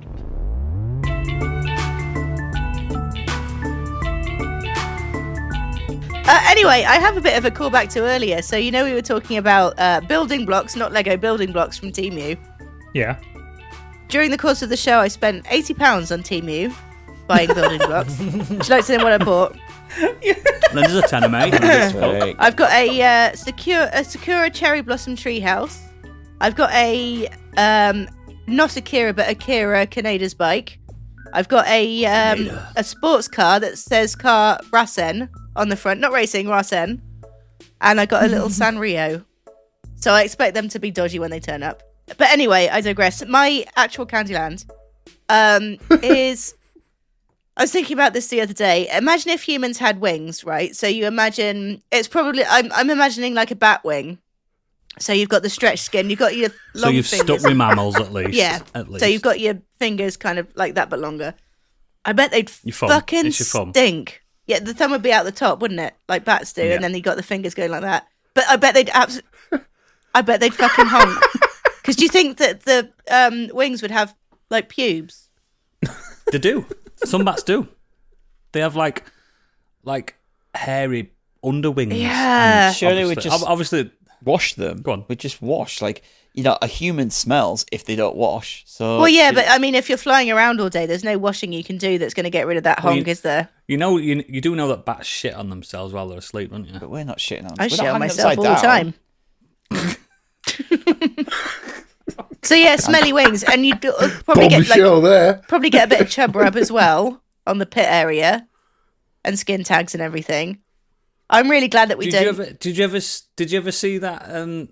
It's a TikTok thing. I know you don't go on TikTok as much as me, but there was a hairless bat, and it was the most frightening thing you can possibly imagine because it looks like a little bloke. Oh, I bet it was lovely.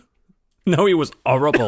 Them hairless cats are horrible, and like you can see the whole like structure of it because the wings are just like tendons, aren't they? That's what I mean. Like if it was stretched human can skin, see you'd through see it the with the veins. light and You'd stuff. see the veins and everything, right? Like in Doctor Who, when it's like the final human, and she's just like a face that's just stretched.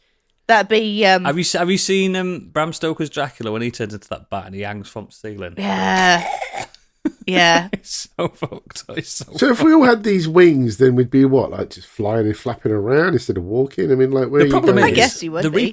repercussions of Candy's like I love Dr. Zhivago nonsense is the fact that industry would be crippled because we wouldn't need transport anymore. Well, yeah, no, you would because you can still walk. You can walk now, but people still take cars. Like I There's can no walk to walking work industry. every day, but I don't. I can't be asked. Depends how fast we could fly. I suppose, yeah. You're not going If to I fly could to only another fly, country, are if I could only fly at walking speed, then yeah, yeah, it'd be crap, wouldn't it? yeah. I've just flown in and boy, are my arms tired. Hey. No, I feel like your arms would be separate to your wings. Like you'd have like a wyvern versus a dragon, you know? You mean you're talking about a gargoyle, aren't you? I think so, I am. Where they've got actual arms as well as wings People that just can like fly. you definitely get someone flying above you, just like pissing on people, wouldn't you? Oh yeah, for sure. And like God, Cold it'd War. just be like driving, wouldn't there? There'd be road like air rage. And there'd be It's people terrible. that couldn't really fly very well. They'd have like the mobility drones or something. Yeah, what you'd get is like you try to fly, and there'd be two people just like in a supermarket. They'd be hovering in your way, just like Yeah, chatting get to the each fuck out other. of the way. Yeah, This isn't. Oh, a you place get that awkward thing where you both try to go in a different direction. You're like, Yeah, and then yeah. you just crash into each Oh. other and die. yeah, and then you fall to earth. It would have to be more of a road system, really. Anyway, but anyway, the point I was making wasn't the system of flying; it was the stank that would come off of it. I mean, like Stig said, it boils down to personal hygiene. Well, and how much you're flying per day, I guess. I mean, look at humans now, actual humans. Some of them fucking stink. yeah, quite a lot of them, especially when it rains. No excuses. Yeah. You ever been to an all-day rave? Fucking smelly bastards. Yeah. Leave your shit just on, going mate. to Do us a favour. CEX. Go to CEX. They all smell like salt and If you vinegar got- crisps in there, don't they?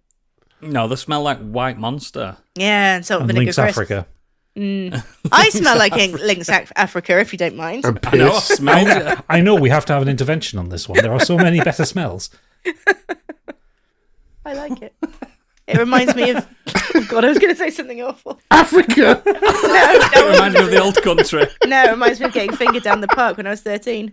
Oh, and on that bombshell, Oh my god. on that bombshell, we're ending the show for you freeloaders. I'm so sorry we had to end it there. Sorry.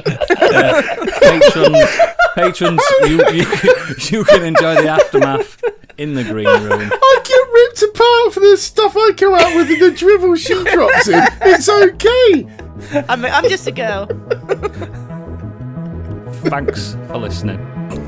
See you. Bye. Bye.